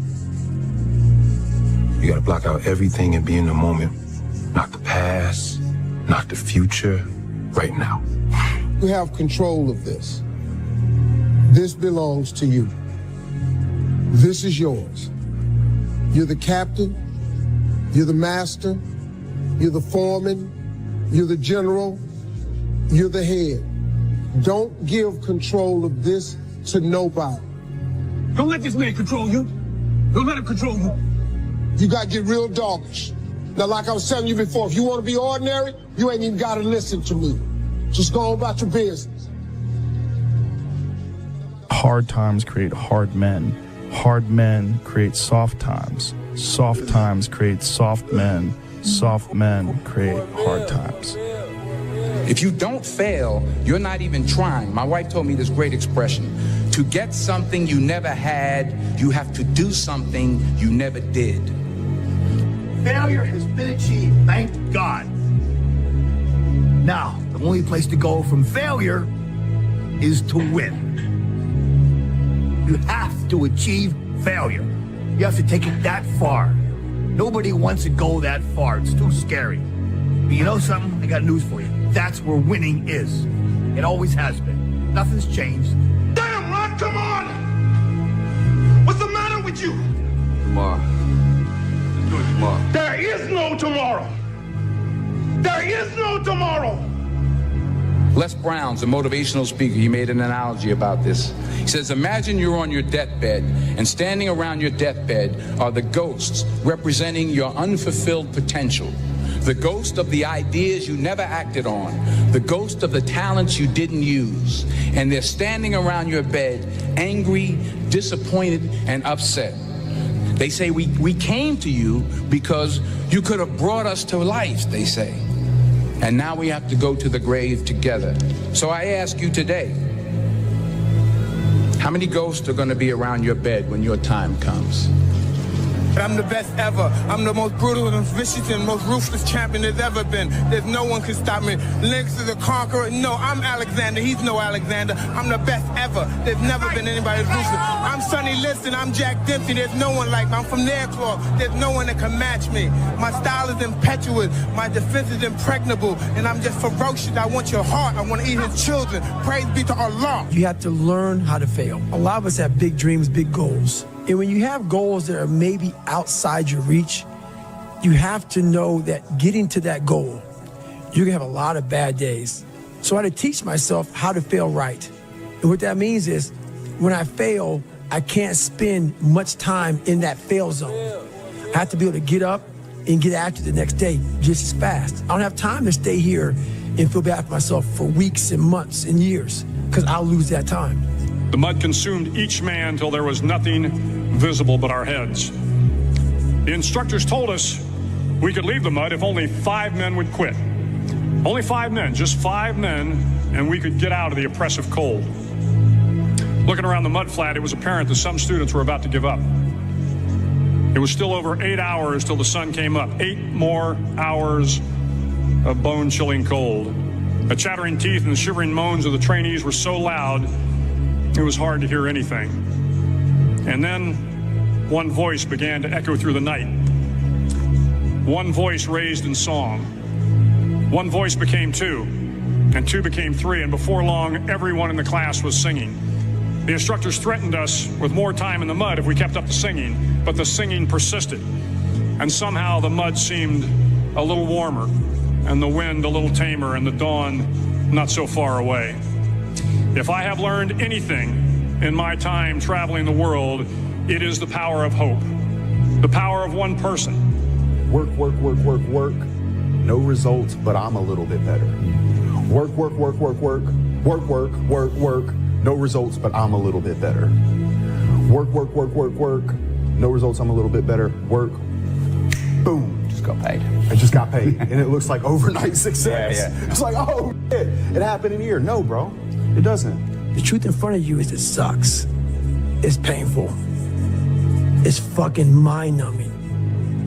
Because this is what it takes. Creating another voice and sometimes going at it alone. All the time going at it alone because no one's going to believe in you. And that's that. I love this game. I live this game. And there's 1,000 other guys waiting in the wings who are obsessed with this game. Obsession's gonna be talent every time. You got all the talent in the world, but are you obsessed? When you walk on that court, you have to think, I am the best guy out there. hardest thing in life is figuring out who you are and what you want to do for the rest of your life. And once you figure that out, you wake up every day and you work toward it. It's impossible for you to fail if you know who you are, what you want to do, and you wake up every day and work toward it. When I seen that Bentley at the boxing gym and I seen that diamond Rolex, I said, I want that. And I knew what it took. So I know when my opponent is asleep, I'm out there at 4 or 5 in the morning, chopping trees, working, to this day. Because I can retire today. I'm well off, very comfortable. But I got the will to win. Take yourself out your comfort zone. Do not live in your bubble. Put some more air in your bubble. If you stay in your comfort zone, that's where you will fail. You will fail in your comfort zone. Success is not a comfortable procedure. What if we have that kind of attitude? The car's repossessed. Nobody believes in you. You've lost again and again and again. The lights are cut off, but you're still looking at your dream, reviewing it every day and say to yourself, it's not over until I win. The heaviest things in life aren't iron and gold, but unmade decisions. The reason you are stressed is that you have decisions to make and you're not making them. Embrace the process. And then by the time you get up in years, you can be a man that you're proud of. Okay? So this is just an encouragement to just chill out. Just chill out. Embrace the process. You say, Dwayne, what process? Life. Be the guy who embraces the ugly, the miserable. Be the guy who embraces hard work, the grind. Don't be afraid of being hurt. Don't be afraid of sacrificing some blood. You cannot change your life unless you change something. If you always do what you always did, you'll always get what you always got. He believed in himself, and you can too. You can do anything that you want. You can get singing lessons, get a better job, make more money. You could be even like rich. You could live in the White House someday. You could be president. Do what you want to do. It's not up to other people. It's up to you. You're always afraid to take the first step because all you see is every negative thing 10 miles down the road. But you can do anything you want. You are bound by nothing. What are you passionate about? Some of y'all don't want it. That's why you ain't got it. Excuses sound best to the person that's making them up. There's pretty much nothing that you could say that you went through that I haven't went through, and I'm still here. Stop feeling sorry for yourself. Get off the pity potty. Wake your ass up. Awaken the beast inside. Get in shape. Get off the pity potty. What one great thing would you dare to dream if you knew you could not fail? If you knew beyond a shadow of a doubt that you could not fail, what one thing would you set as a goal for yourself? What if you only had 6 months to live? What would you stop doing? What would you do more of? Who would you spend time with? What is really important to you? 75 years. That's how much time you get if you're lucky. 75 years. 75 winters, 75 springtimes, 75 summers, and 75 autumns. When you look at it like that, it's not a lot of time, is it? Don't waste them. Get your head out of the rat race and forget about the superficial things that preoccupy your existence and get back to what's important now. Right now, this very second. You know, if every time someone asks you a question, you try to say the right answer, your entire life is a test. And when did you have the most anxiety? In grammar school and high school? No question. On test day. No question. So your entire life become this test. I ain't trying to say the right answer. I am just doing what I feel. My mama said trying is failing. There is no ifs, woulds, coulds, shoulds. It just is. And we just are. I would say ask her out. No matter who she is, whether she's a job or a new city, an opportunity or a fear or a actual person. Whatever she is, man, ask her out. Go out there and make something of yourself, for God's sake. Be an honest person and work and get to the top of whatever it is that you want to get to the top of. Stand up for yourself like a respectable human being and be a bit of a light on the world instead of a blight. That might make life worth living. It's like, yeah, it might. So why don't you go do it? The time is now. The time is now to express and for people to believe in themselves. The time is now for it to be okay to be great. People in this world shun people for being great, for being a bright color, for standing out. But the time is now to be okay to be the greatest you. You and I are capable of doing whatever we can see. We can hold it in our head, we can hold it in our hand. Don't waste your life. Set your goals high. Quit thinking about what's wrong. Start thinking what's right. Love a little more, hate a little less. You have no idea what you're capable of doing. Make up your mind today, you're going to figure it out. When you grow up, you tend to get told that the world is the way it is, and your life is just to live your life inside the world, try not to bash into the walls too much, try to have a nice family life, have fun, save a little money. But life, that's a very limited life. Life can be much broader once you discover one simple fact, and that is everything around you that you call life was made up by people that were no smarter than you. Is to shake off this erroneous notion that life is there and you're just going to live in it, versus embrace it, change it, improve it, make your mark upon it. What do you really, really want from your life? If you had no limitations, if you had all the money and all the time and all the talents and all the abilities, if you could do or be or have anything, what would you really want in your life? Yeah, there comes a day, man. Everyone's going to have this day. There comes a day where being average, being mediocre is just sickening to you. It's just sickening. It makes you want to throw up. Because you've seen people with far less talent than you. As you're growing up with them, their childhood buddies, whatever else, they didn't have what you had. Yet now they're fucking to become something that you haven't. There comes that day. It's either when you're young, you know, and it strikes you on the baseball field because you're sick of striking out. Or it's when you get fired from your 5th job, you know, and your wife and kids are on your ass because you don't know how to support them anymore. There comes a fucking day where push comes to shove. Where being mediocre, being like average and shit just fucking burns. It sucks so much. You can't deal with it one more day. And you get off your fucking ass and you create something that's always been there. It's always been inside of you trying to come out.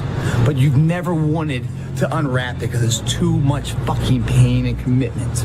You were scared you were gonna fail. You were scared if you started, you never finish it. You didn't want to tell anyone about it. You knew it was there, but you never wanted to embark on it. Get success remind you of what you could have been. And then that fucking spark is born. Get success remind you of what you could have been. And then that fucking spark is born. And no matter what happens, I'm never gonna be in this boat again. And you get up and you go, even if it gets knocked down, you just keep going, you're a wild man. And life has never been so sweet. That can happen at an early age, it can happen at a later age. It's gonna happen to somebody no matter what, it's gonna happen to you. And when it does happen to you, thank your lucky stars that finally you're alive. Don't give up. If times are hard, good things nor bad things last forever.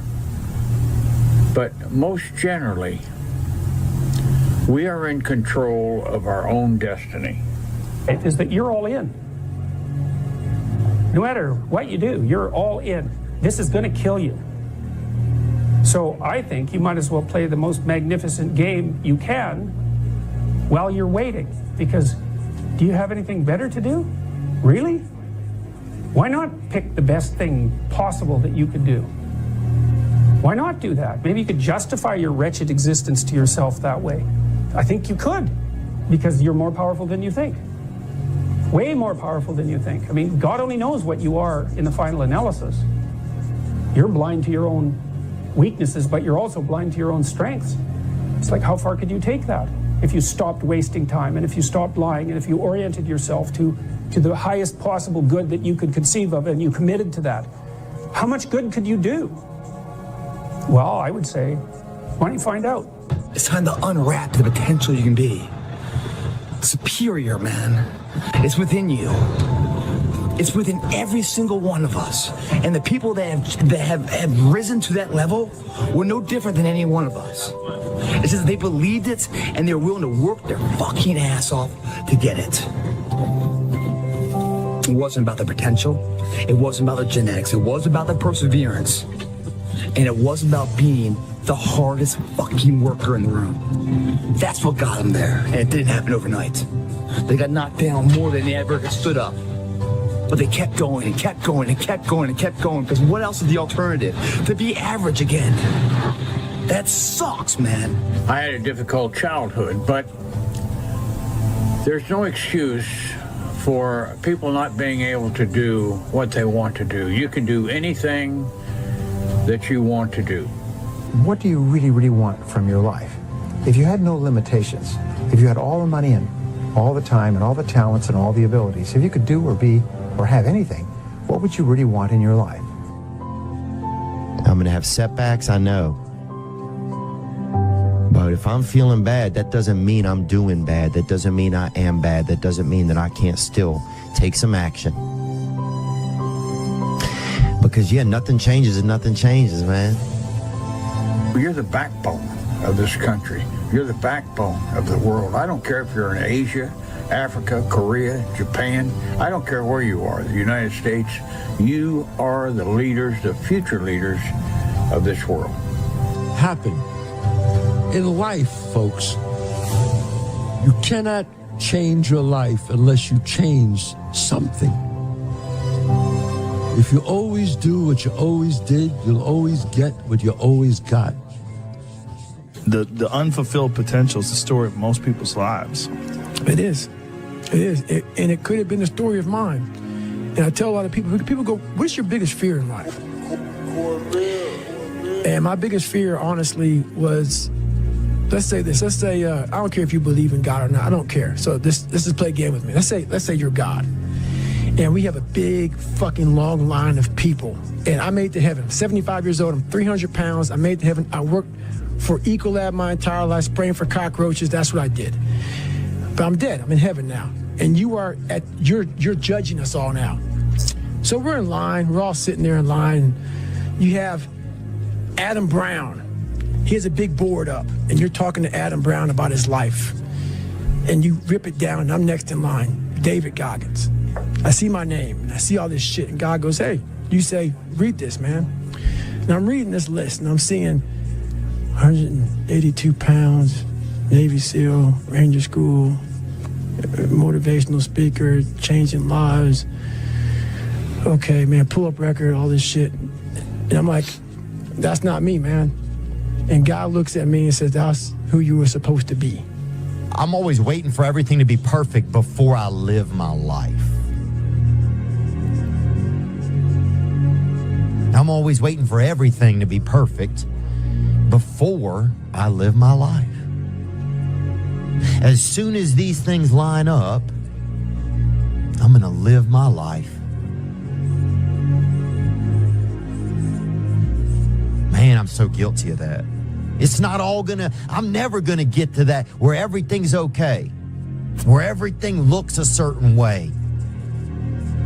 And in the meantime, I'm burning the best time I do have available. I'm burning that candle up. I'm burning this candle down, and I'm saying as soon as it gets bright enough, I'm gonna show up. But the candle's getting smaller.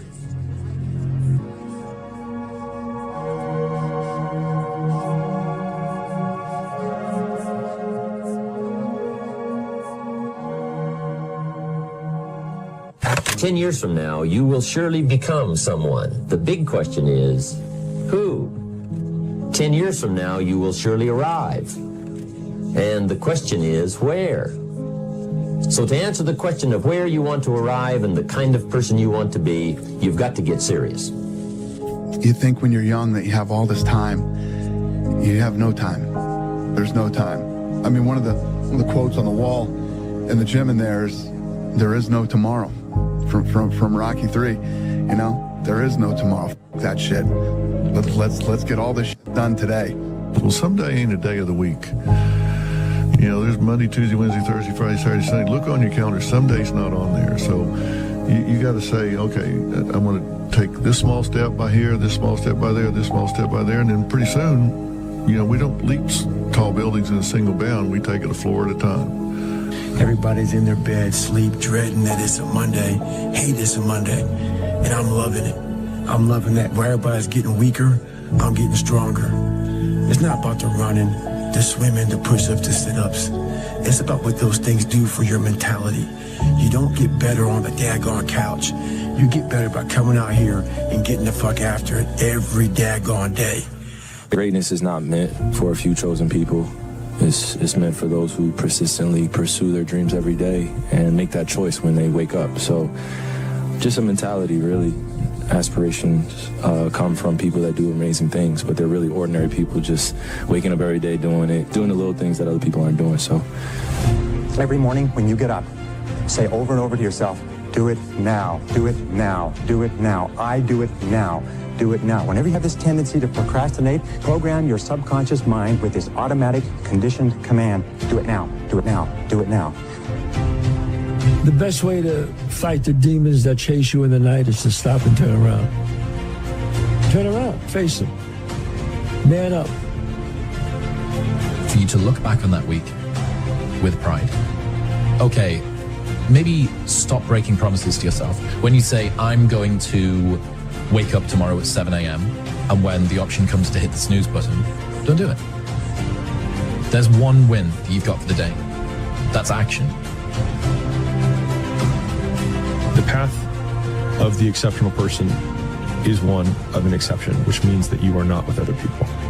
And rather than fighting that or bemoaning it, see it as an indicator that you're on the right path. Because if everyone else were cheering you on, then it means you're not in the right place, because it means you're just like everyone else, and that's not where you want to be. When you were born, you are a phenomenon. You are unique. Your DNA has never occurred in the history of the universe, going back billions of years. It will never occur in the future. Your life experiences with your parents and everything that you experience in your early years going on up is unique. It's yours. You're one of a kind, right? So that is your source of power. To waste that is just the worst thing you can do in your life. And what the power is finding that uniqueness. What makes you you, and how you can mine that, and how you can go deep into it and use that to create a career path. So just go and do it, try, learn from it. You'll fail at some things. That's a learning experience that you need so that you can take that on to the next experience.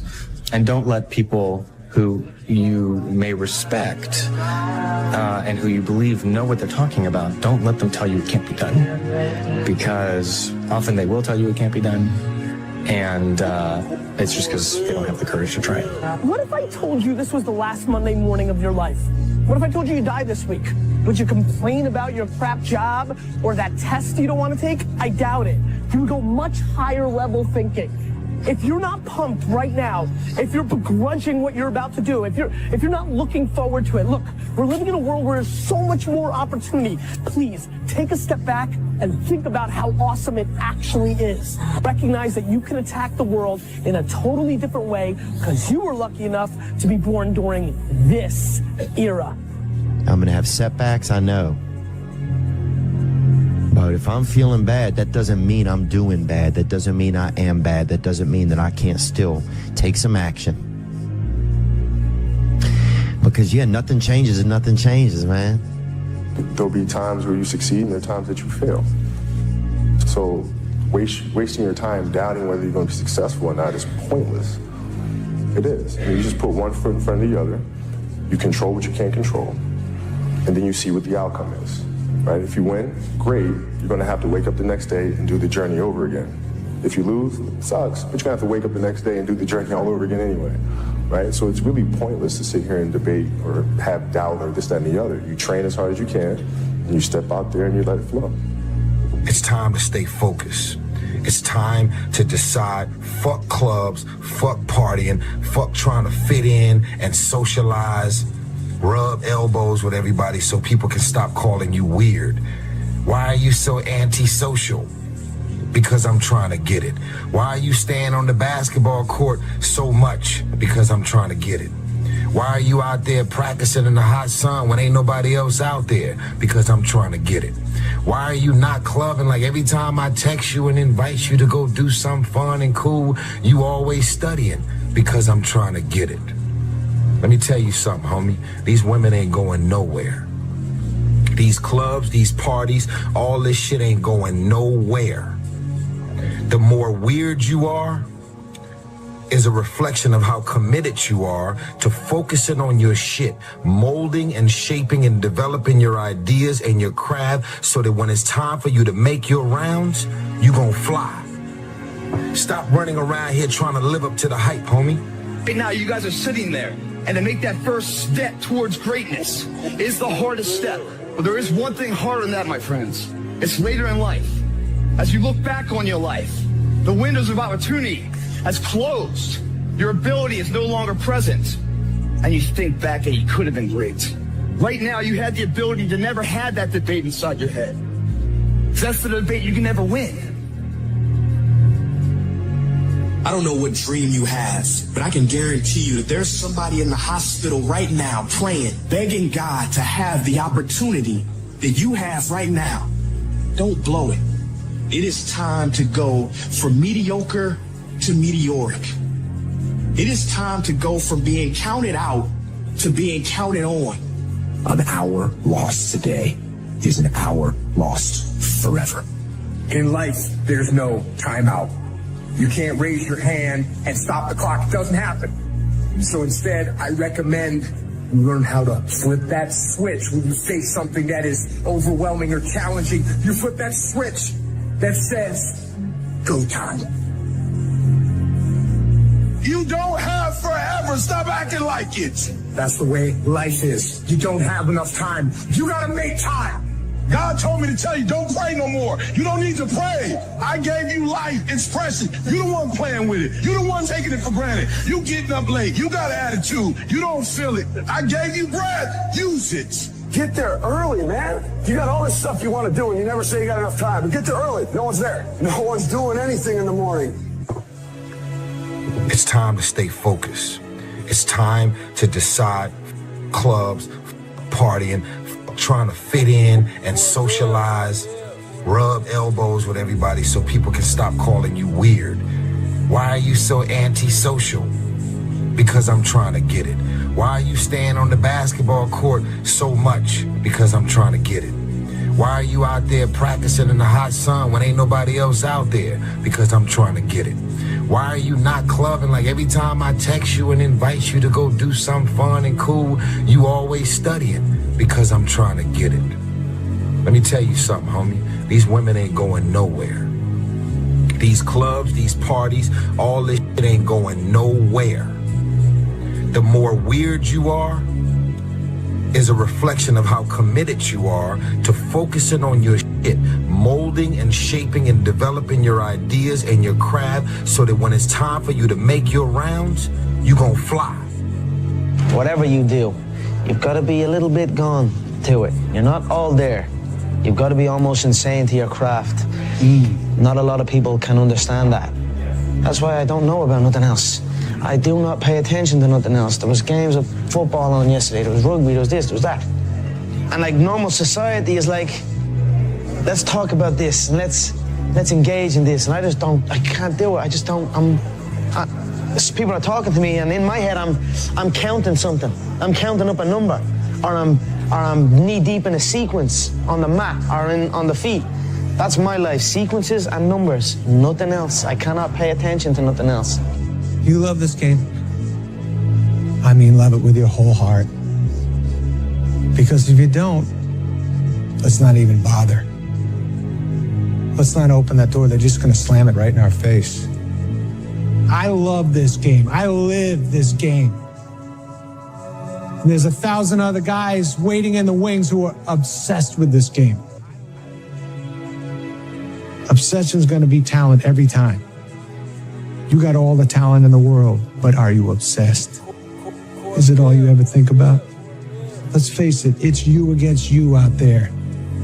When you walk on that court, you have to think, I am the best guy out there.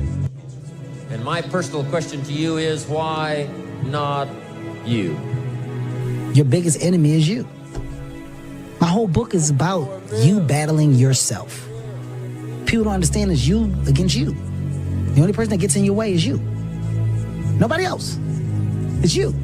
You cannot change your life unless you change something. If you always do what you always did, you'll always get what you always got. It's more socially acceptable to be our own biggest critic than it is to be our own biggest cheerleader. Listen to the pain. It's both history teacher and fortune teller. Pain teaches us who we are we. Sometimes it's so bad, we feel like we're dying. But we can't really live till we die a little, can we? You've got the brains. You can make decisions. You can study the plan. You can change your life. You can grow immensely in the next few years. You can make your dreams come true. You can build a financial wall around your family nothing can get through. You can become healthy. You can become powerful. Why not you? The fear is never reaching your potential. That's it. That always falling short, always quitting before you're done, always procrastinating, always not doing the right thing. And then one day you're an old man. Yep. And you look back and go, God, I could have been great. Yep. I could have been great. Take yourself out your comfort zone. Do not live in your bubble. If you stay in your comfort zone, that's where you will fail. The unfulfilled potential is the story of most people's lives. It is. It is. And it could have been the story of mine. And I tell a lot of people go, what's your biggest fear in life? And my biggest fear, honestly, was, let's say this. Let's say, I don't care if you believe in God or not. I don't care. So let's just play a game with me. Let's say you're God. And we have a big, long line of people. And I made it to heaven. I'm 75 years old. I'm 300 pounds. I made it to heaven. I worked for Ecolab my entire life, spraying for cockroaches. That's what I did. But I'm dead. I'm in heaven now.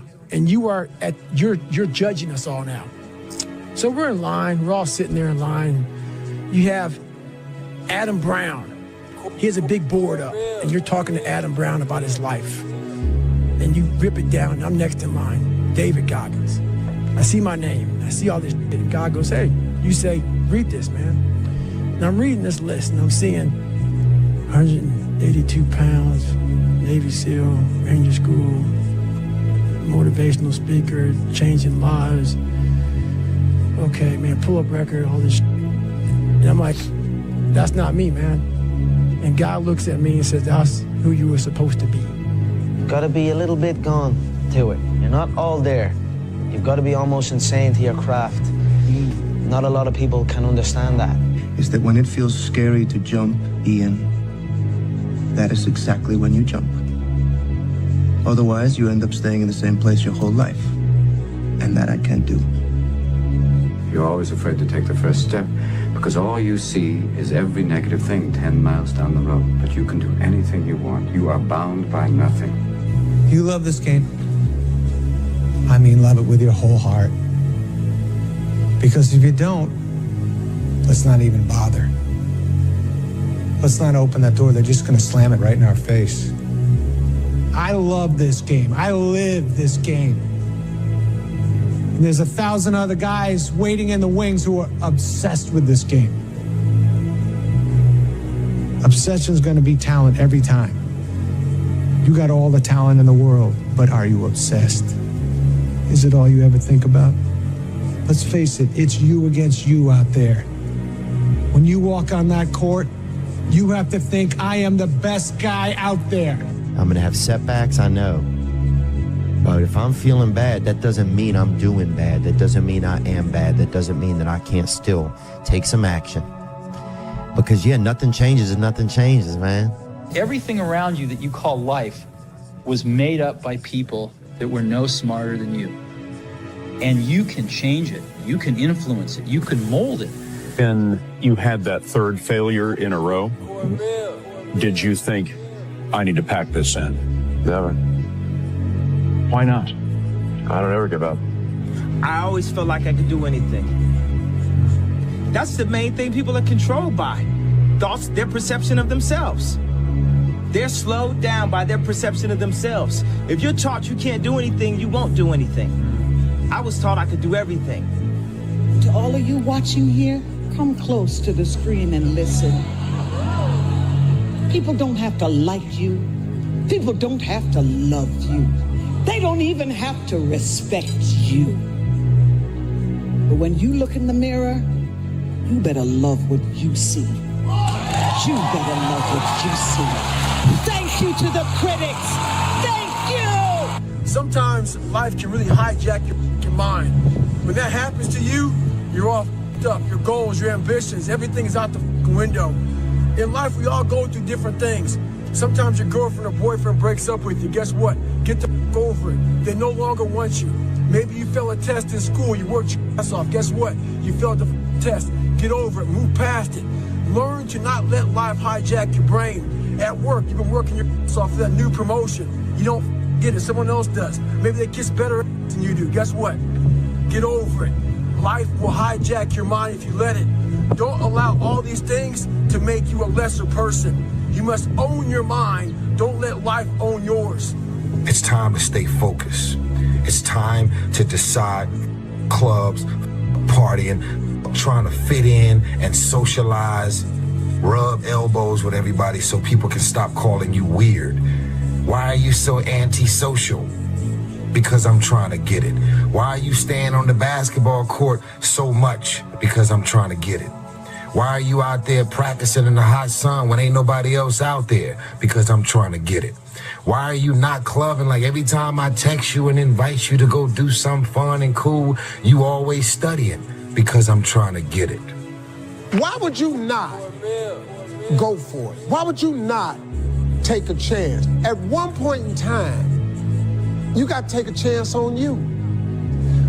To get something you never had, you have to do something you never did. Les Brown's a motivational speaker. He made an analogy about this. He says, imagine you're on your deathbed, and standing around your deathbed are the ghosts representing your unfulfilled potential. The ghost of the ideas you never acted on. The ghost of the talents you didn't use. And they're standing around your bed, angry, disappointed, and upset. They say, we came to you because you could have brought us to life, they say. And now we have to go to the grave together.